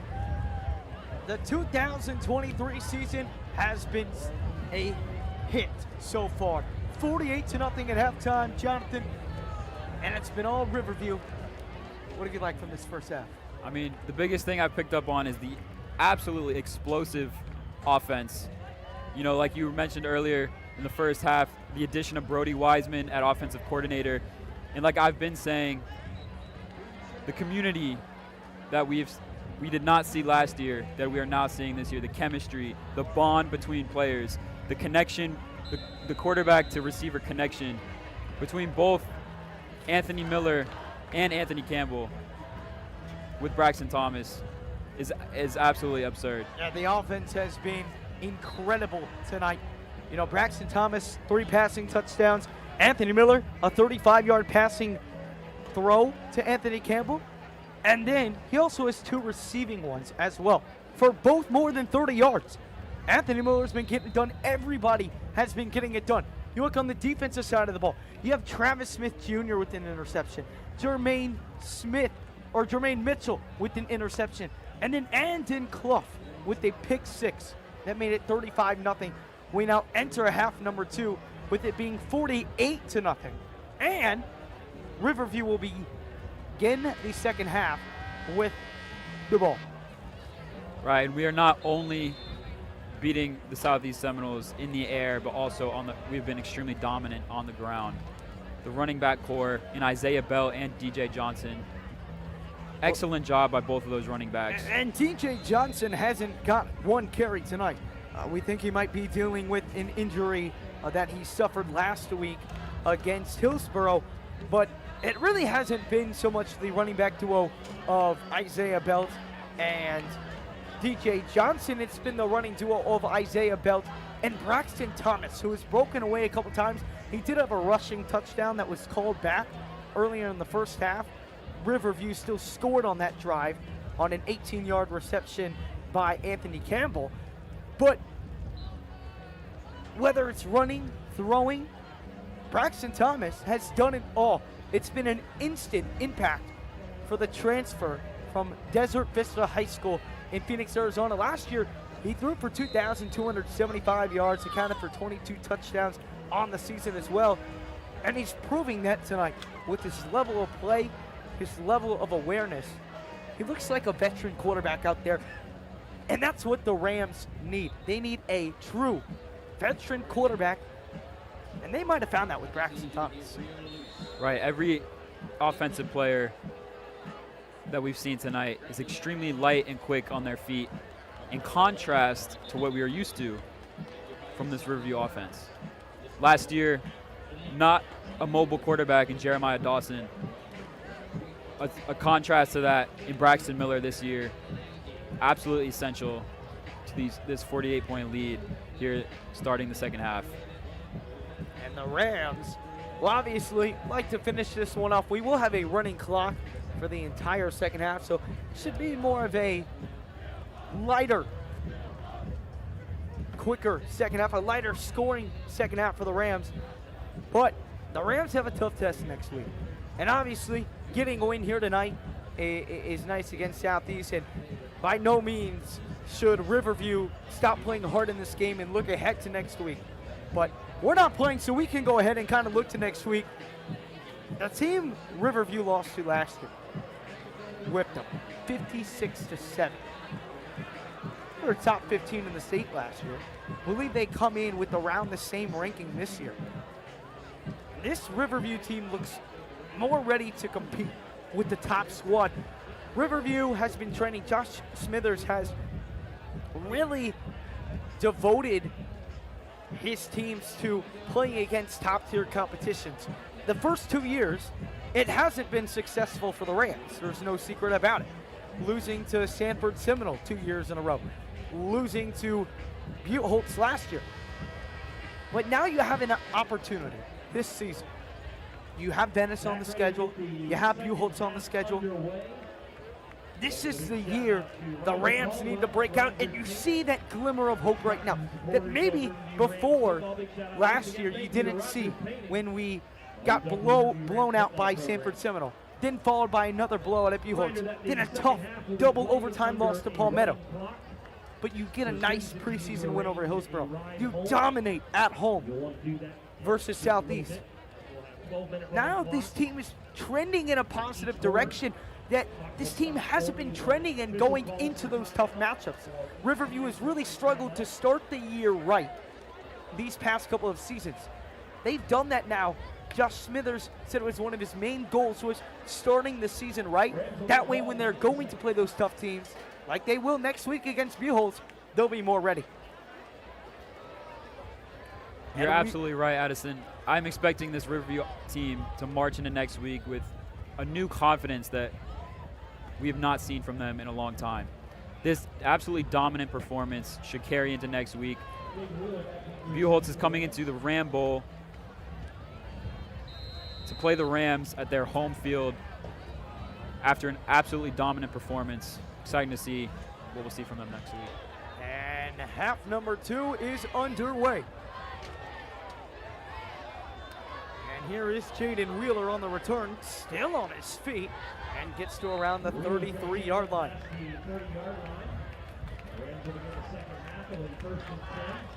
First down and 10 coming up here for the Rams, and looks like Jeremiah Dawson will come out at quarterback. Led an impressive drive in half number 1 and connected with Bradley Weller in the end zone. Up 48 points to begin the half. I'm curious to see who the Rams will put in the second half. And along with, are they going to be as aggressive? We'll see how Bernie Wiseman calls this second half. Will we see a much more conservative game plan? Dawson hands it off. It's Isaiah, no, that's DJ Johnson, still on his feet. How is he still up? DJ Johnson. One of the most impressive 6-yard runs you'll see this season. make it a 7-yard gain, and a couple of Seminoles down on the field.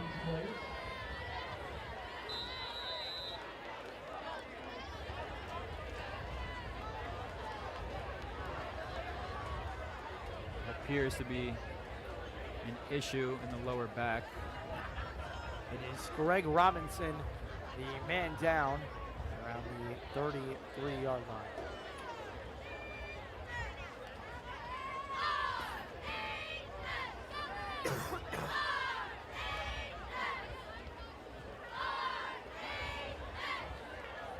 And we'll step aside as Greg Robinson is attended to.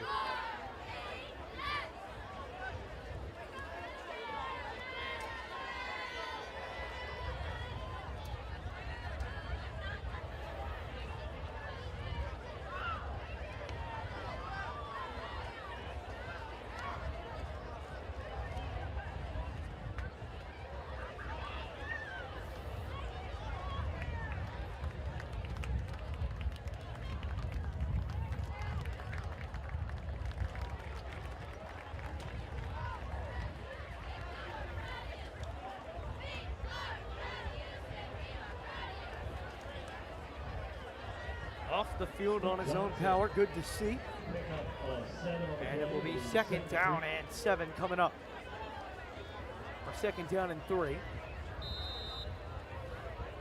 Dawson in the shotgun. Hands it off again, DJ Johnson. A nice cutback, and they will give him the 1st down. Well, maybe not. We're going to say short. One official marked them past the marker, and one just short. Never mind.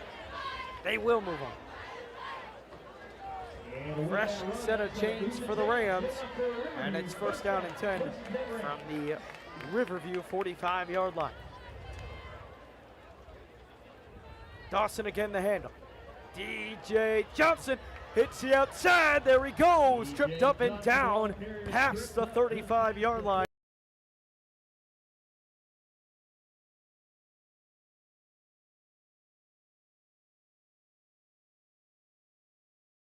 If there's one thing I know about DJ Johnson, is that he does not want to miss any playing time. And here he is in the 2nd half and an instant impact. You see the fight in him week after week. And here he is in the 2nd half, already explosive. 1st down and 10 at the 31-yard line. They'll give it back to DJ Johnson, trying to find the outside, gets past one before being chopped to the ground by a flurry of Seminole defenders. Jacoby Mobley highlights the bunch. Riverview with some tempo.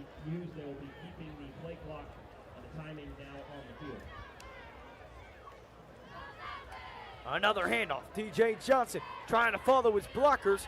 Gets the 1st down yardage. Another 1st down, and DJ Johnson running it right down their throat. DJ Johnson with that goal of 1,500 yards, ran for 90 in the preseason kickoff classic. And he's run for just about 35 yards here on this drive. The Rams in no rush to pass. Run heavy in the second to open the 2nd half. Running the clock. Right back to Johnson. There goes DJ Johnson. Past the 10-yard line and thrown to the ground. Once again, it is Jacoby Mobley in on the stop. He's been one of the few highlights tonight for Seminole. He was the one player on that team that was able to read that fake handoff by Braxton Thomas early. It's 1st down and goal for the Rams. And shocker, they'll go right back to DJ Johnson, who is in the end zone for his 1st touchdown of the regular season. It's amazing to see that even though the Seminole defense knows what is coming, they still cannot stop it.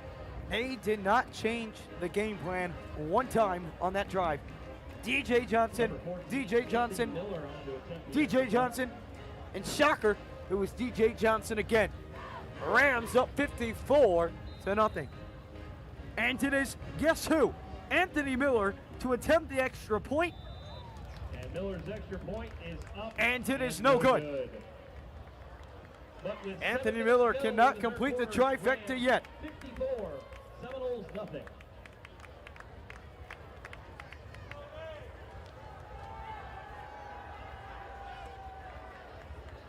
And again, the clock will continue to run as the lead has surpassed 35, so it will be a running clock for the remainder of tonight's contest. So that is why you see your clock running at home. We want to thank you guys so much for joining us here tonight on the Riverview Rams Sports Network.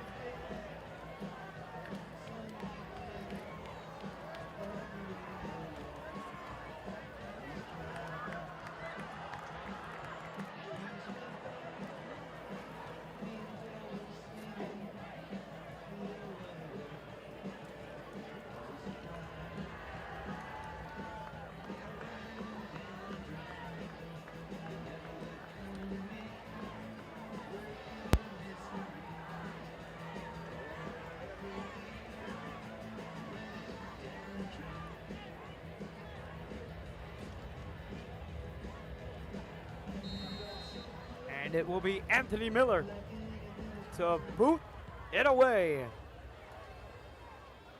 And a fine kick, and it rolls in for a touchback. Miller's kick goes into the end zone for a touchback. Southeast will begin this next drive. Have you ever seen that from the before? 20. A kid that's a sophomore has thrown for a touchdown. He's got 2 receiving touchdowns, and he is casually booting touchbacks in the back of the end zone. It's incredible, really. You know, I can't say I have, Addison. I mean, what we're seeing here tonight by Anthony Miller is something I really haven't seen. And obviously, Riverview lost Charles Lester to Venice, a huge loss for Riverview. However, Anthony Miller came from Venice. Anthony Miller wasn't getting the playing time that he thought he deserved over at Venice High School, transferred over to Riverview, and he's made an instant impact. And not saying he's completely filled the void of Charles Lester. I think it's hard to just, one man to go and do that, but he certainly eased the pain. He's, right now, been one of Riverview's top wide receivers, which, Charles Lester was last year. Between him and Anthony Campbell, they've really helped fill that void that Riverview lost from Charles Lester. Right, although Charles Lester did carry the bulk of the Riverview offense and defense last year, he was not a triple threat. He definitely wasn't. He could play defense, he could play offense, but I don't know how much I would trust Charles Lester trying to kick one in the back of the end zone from the 35. Neither would I. A low pass, and it is incomplete. It is Braden Lenz on the coverage.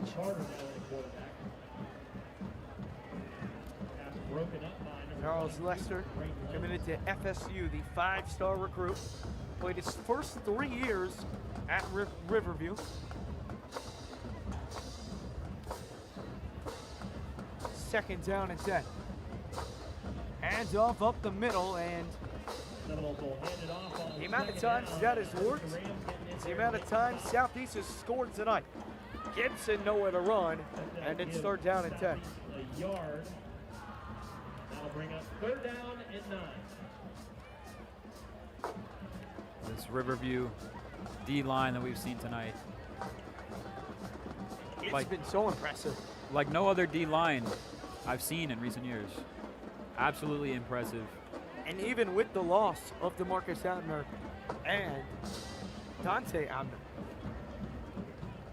Jack Folvig, one of the top defensive linemen out, and Kayvon Love and Hale Durfee have done a great job replacing him tonight. Under some pressure, throws it down the field, almost intercepted.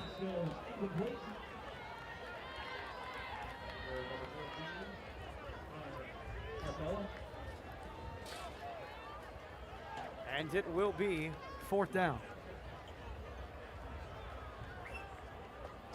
And the punt team will come on out. The safety just missing the 4th interception of the night on that play, slightly undercutting the throw. It'll be 4th down, 4th and 9. And Anthony Miller will go back to receive. There he is, folks. there he is. It doesn't matter. It doesn't Quadruple matter where threat. you are.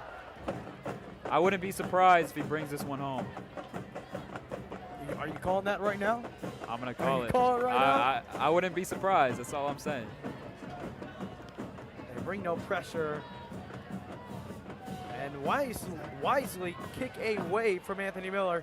They'll down it at around midfield, and that's where Riverview will begin their next drive.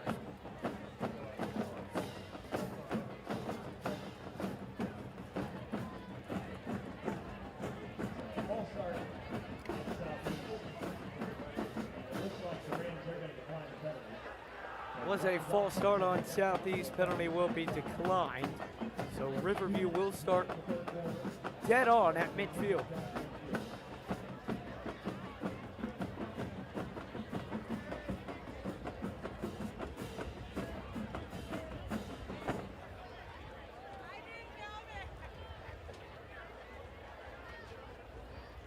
First down and 10 as Jeremiah Dawson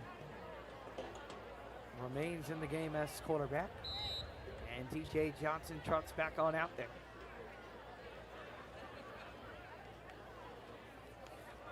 Weller in motion. They'll pitch it to Weller. Weller shake and bake. And then Weller chopped down to the ground after a gain of 1.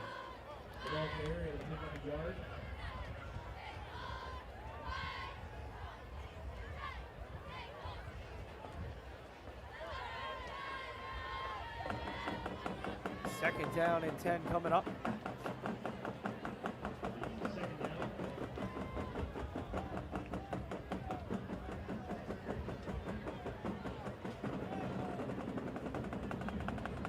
No play clock as the running clock has been going. We have just a minute left here in quarter number 3. They get it over to Jaden Wheeler. Wheeler trying to hit the outside, and Wheeler stopped at around the 44-yard line. And it will bring up 3rd down and around 4.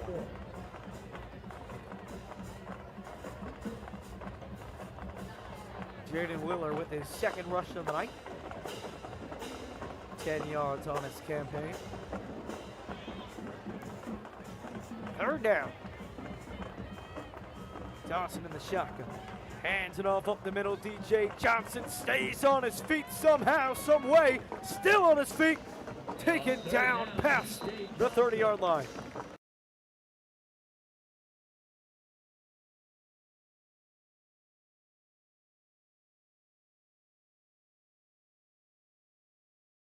We have it now in the second half, and we're seeing the same things as we saw in the first half. DJ, someone that does not give up. Yeah, it seemed before the whistle. that he was tripped up right before the 1st down marker and somehow just squirmed away and got an extra 7-8 yards to pick up the 1st down for the Rams. We'll head to commercial as the 4th quarter is about to get underway. 12 minutes remaining. It's Riverview 54. It's Southeast 0.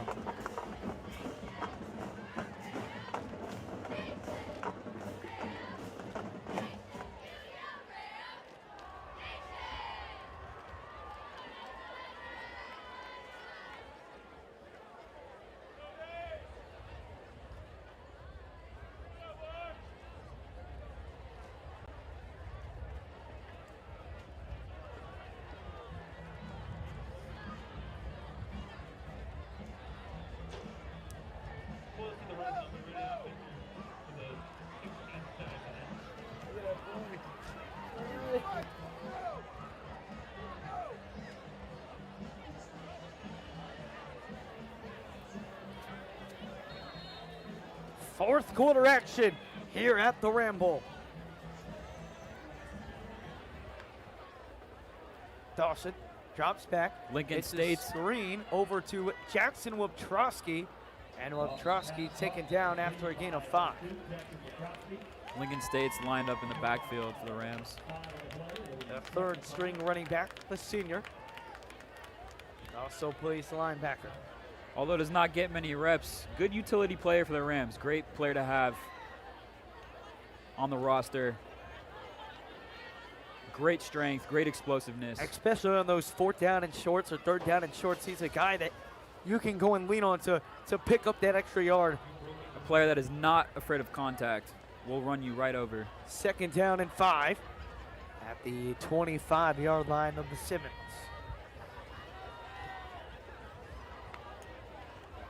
A terrible snap. Can Riverview fall on it?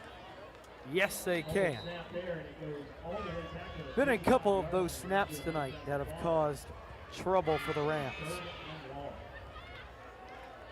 It'll be 3rd down and 25. Way to follow on top of it by Lincoln there. And on the few times that has happened today, Riverview has done a good job in recovery. And another offside on Seminole. The encroaching penalty against Southeast. Our penalty still 3rd down will be 1st and 20. Again, next week, 7 o'clock at the Ramble. Buchholz comes in from Gainesville and will try and get the 2nd win in a row against Riverview. They won the meeting 56-7 last year. And this Riverview squad will be looking for revenge. If you can't make it, we'll be live from the Riverview Sports Network. Make sure to step on in. 3rd down and 25. 10 minutes to go in quarter number 4 in the regular season home opener. Dawson evades. Dawson fires it. And it is incomplete.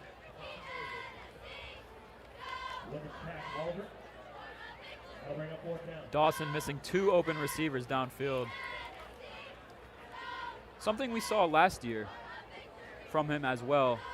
Choosing to go the shorter route, typically over the middle, when having open receivers downfield.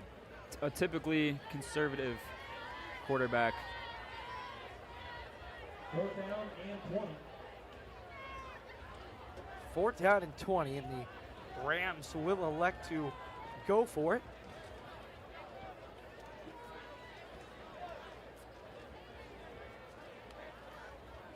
Dawson, a screen for Waptrowski. Stays on his feet for a little while, but it is nowhere to go. And it will be a turnover on down for the Rams, and Southeast will try and find the scoreboard once tonight. They have not been able to do so. In fact, I think they moved the ball past midfield maybe twice tonight. One drive earlier in the first half, and then again when they started possession at the 50-yard line after the solid return by Ostave Dorvilius. That's about the only time that they've been able to cross the midfield line. Let's see what this Seminole offense can do against a brand new Rams secondary. The Rams starting to get getting through their depth chart here late, early in the 4th quarter. And it's important, and that's why wins like these can help a team so much later down in the season, not only so much from, a nice blowout win or, everything that comes with that, but also the fact is some of these guys that, aren't going to normally play in a tight game, if an injury happens, they've got the in-game experience that sometimes, when you're losing close games to start the year, that you don't get that. And this is a key time for a lot of these guys to come in and try and make a name for themselves. Right, I totally agree. This isn't meaningless football here in these next 7 minutes. It's crucial for the Rams' 2nd and 3rd strings to have these reps, like you said, for later in the season when injuries do occur, because they do happen. And they do, especially these last 2 seasons for Riverview. Injuries have kind of derailed this team sometimes. And I know you can attest to it yourself. You were injured a large part of your senior season. along with multiple other Rams. You know, we talked about Bradley Weller's injury earlier, and other wide receivers had to step up in that place. Second down.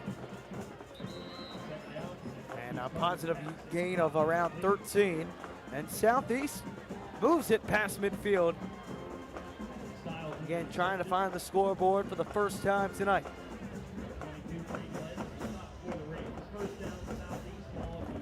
In at quarterback now for Southeast is Marquise Carter. Carter. Handoff up the middle, and he is met at the line of scrimmage.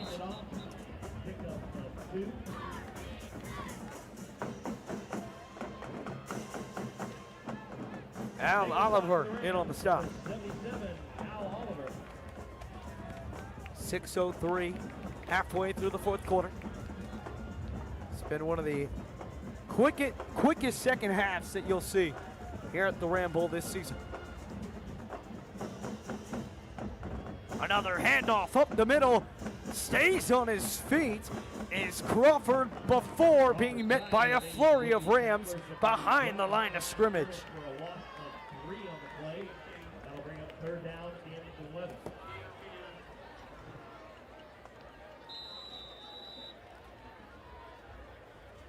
And we're going to have timeout on the field. We have an injured Seminole, and this will also count as the fourth quarter water break. And as we go to this water break, we want to take this time to thank our sponsors: Chick-fil-A, Pelican Plaza, First Watch, New Concept Construction, Eco Clear, Melissa Waptrowski Realtor, McDonald Waptrowski Group. And make sure to check out the new Riverview Rams apparel website. You can find it at riverviewrams.com.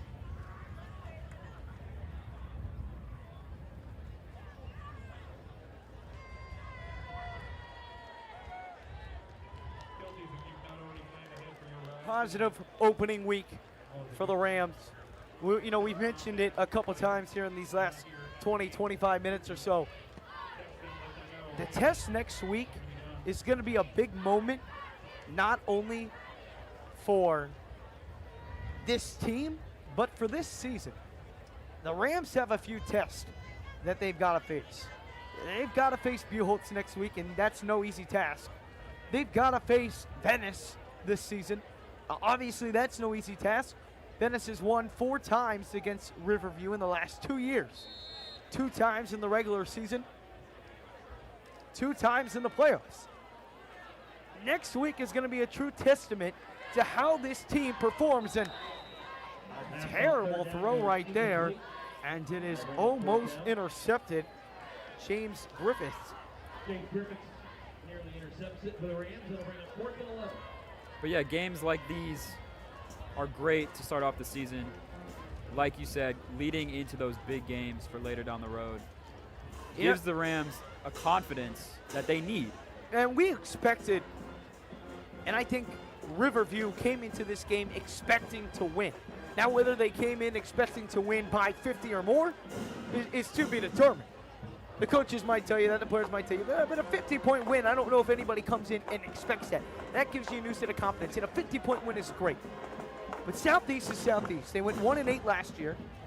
Southeast is no Buchholz or no Venice, and that's where we're going to see next week if this team is who they say they want to be. They've done everything right so far to this point in the season. They've done nothing wrong. Everything they've wanted to be, they have been. But next week is the real test. Venice is the real test. 4 minutes to go here in the fourth quarter. Rams get it back after a turnover on downs by Southeast. After their loss to Cardinal Mooney last year, I don't think Coach Smithers will underestimate any team from here on out. Yeah, that Cardinal Mooney game was one of the, arguably the worst game of the season last year. A game that I think so. Riverview came in and was, supposed to absolutely dominate. And Cardinal Mooney came in and, to their credit, humbled Riverview. The Riverview response was good. They came back out and won 2 playoff games, beat Gulf Coast on the road, beat Sarasota on the road. But when you talk about a humbling performance or a humbling game, I think that was one for the Rams. And I think, when they face Cardinal Mooney on the road here in 2 weeks, they're not going to go into that game and underestimate them. And I think you could say the same with this game. They weren't going into this game underestimating Southeast, and that was proven by the result tonight as Brandon King makes the reception. Southeast, was no juggernaut last year. Just like Cardinal Mooney wasn't a juggernaut last year. But unlike last year, Riverview came into this game and from start to finish, sometimes we saw that with Riverview. They'd start the game hot and they'd let go. But this game, from start to finish, straight domination against a team they should have beat. Cardinal Mooney, they should have beat last year. They didn't get the job done. And I think that Cardinal Mooney game might end up being, I don't want to say a blessing, but it could be a blessing in disguise almost, for this Rams team and for the future. Right. I think that loss to the Riverview Rams last year lit a fire under the coaching staff of the Rams for this year.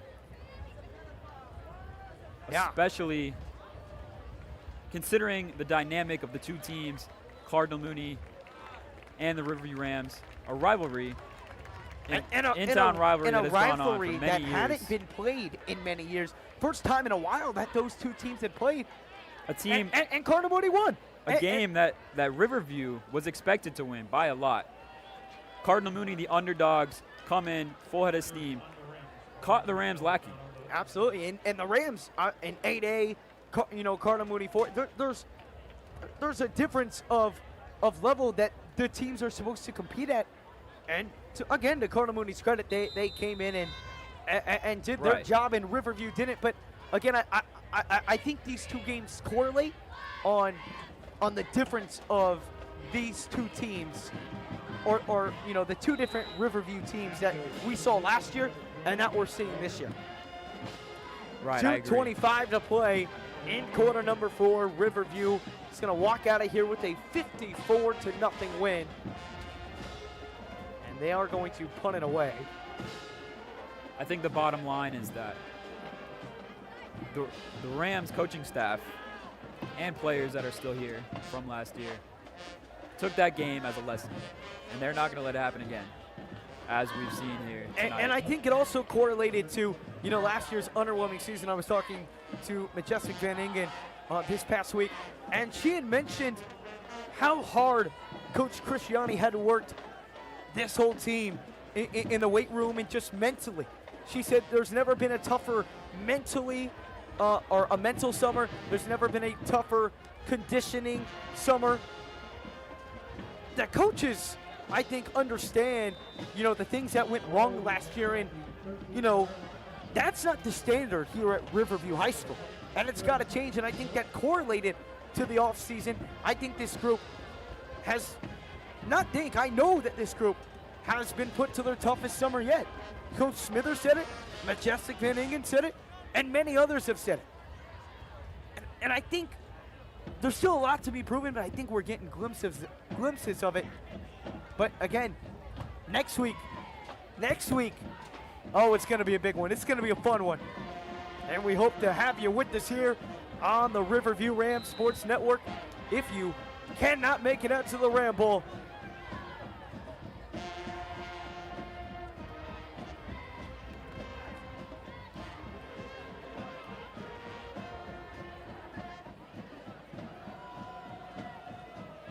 and a handoff up the middle. We will probably see around one more play here on this one, and then that'll be all she wrote.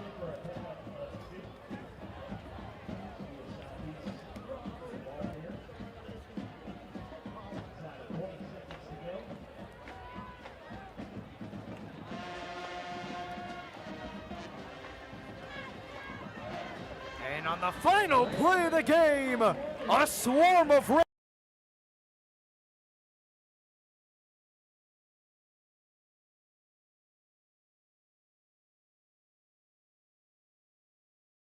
opener of the regular season for the Rams. A domination game from start to finish.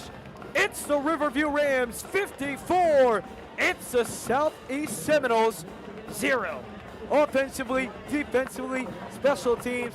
It was an exciting game, and again, we talked about it after the first couple of games last year.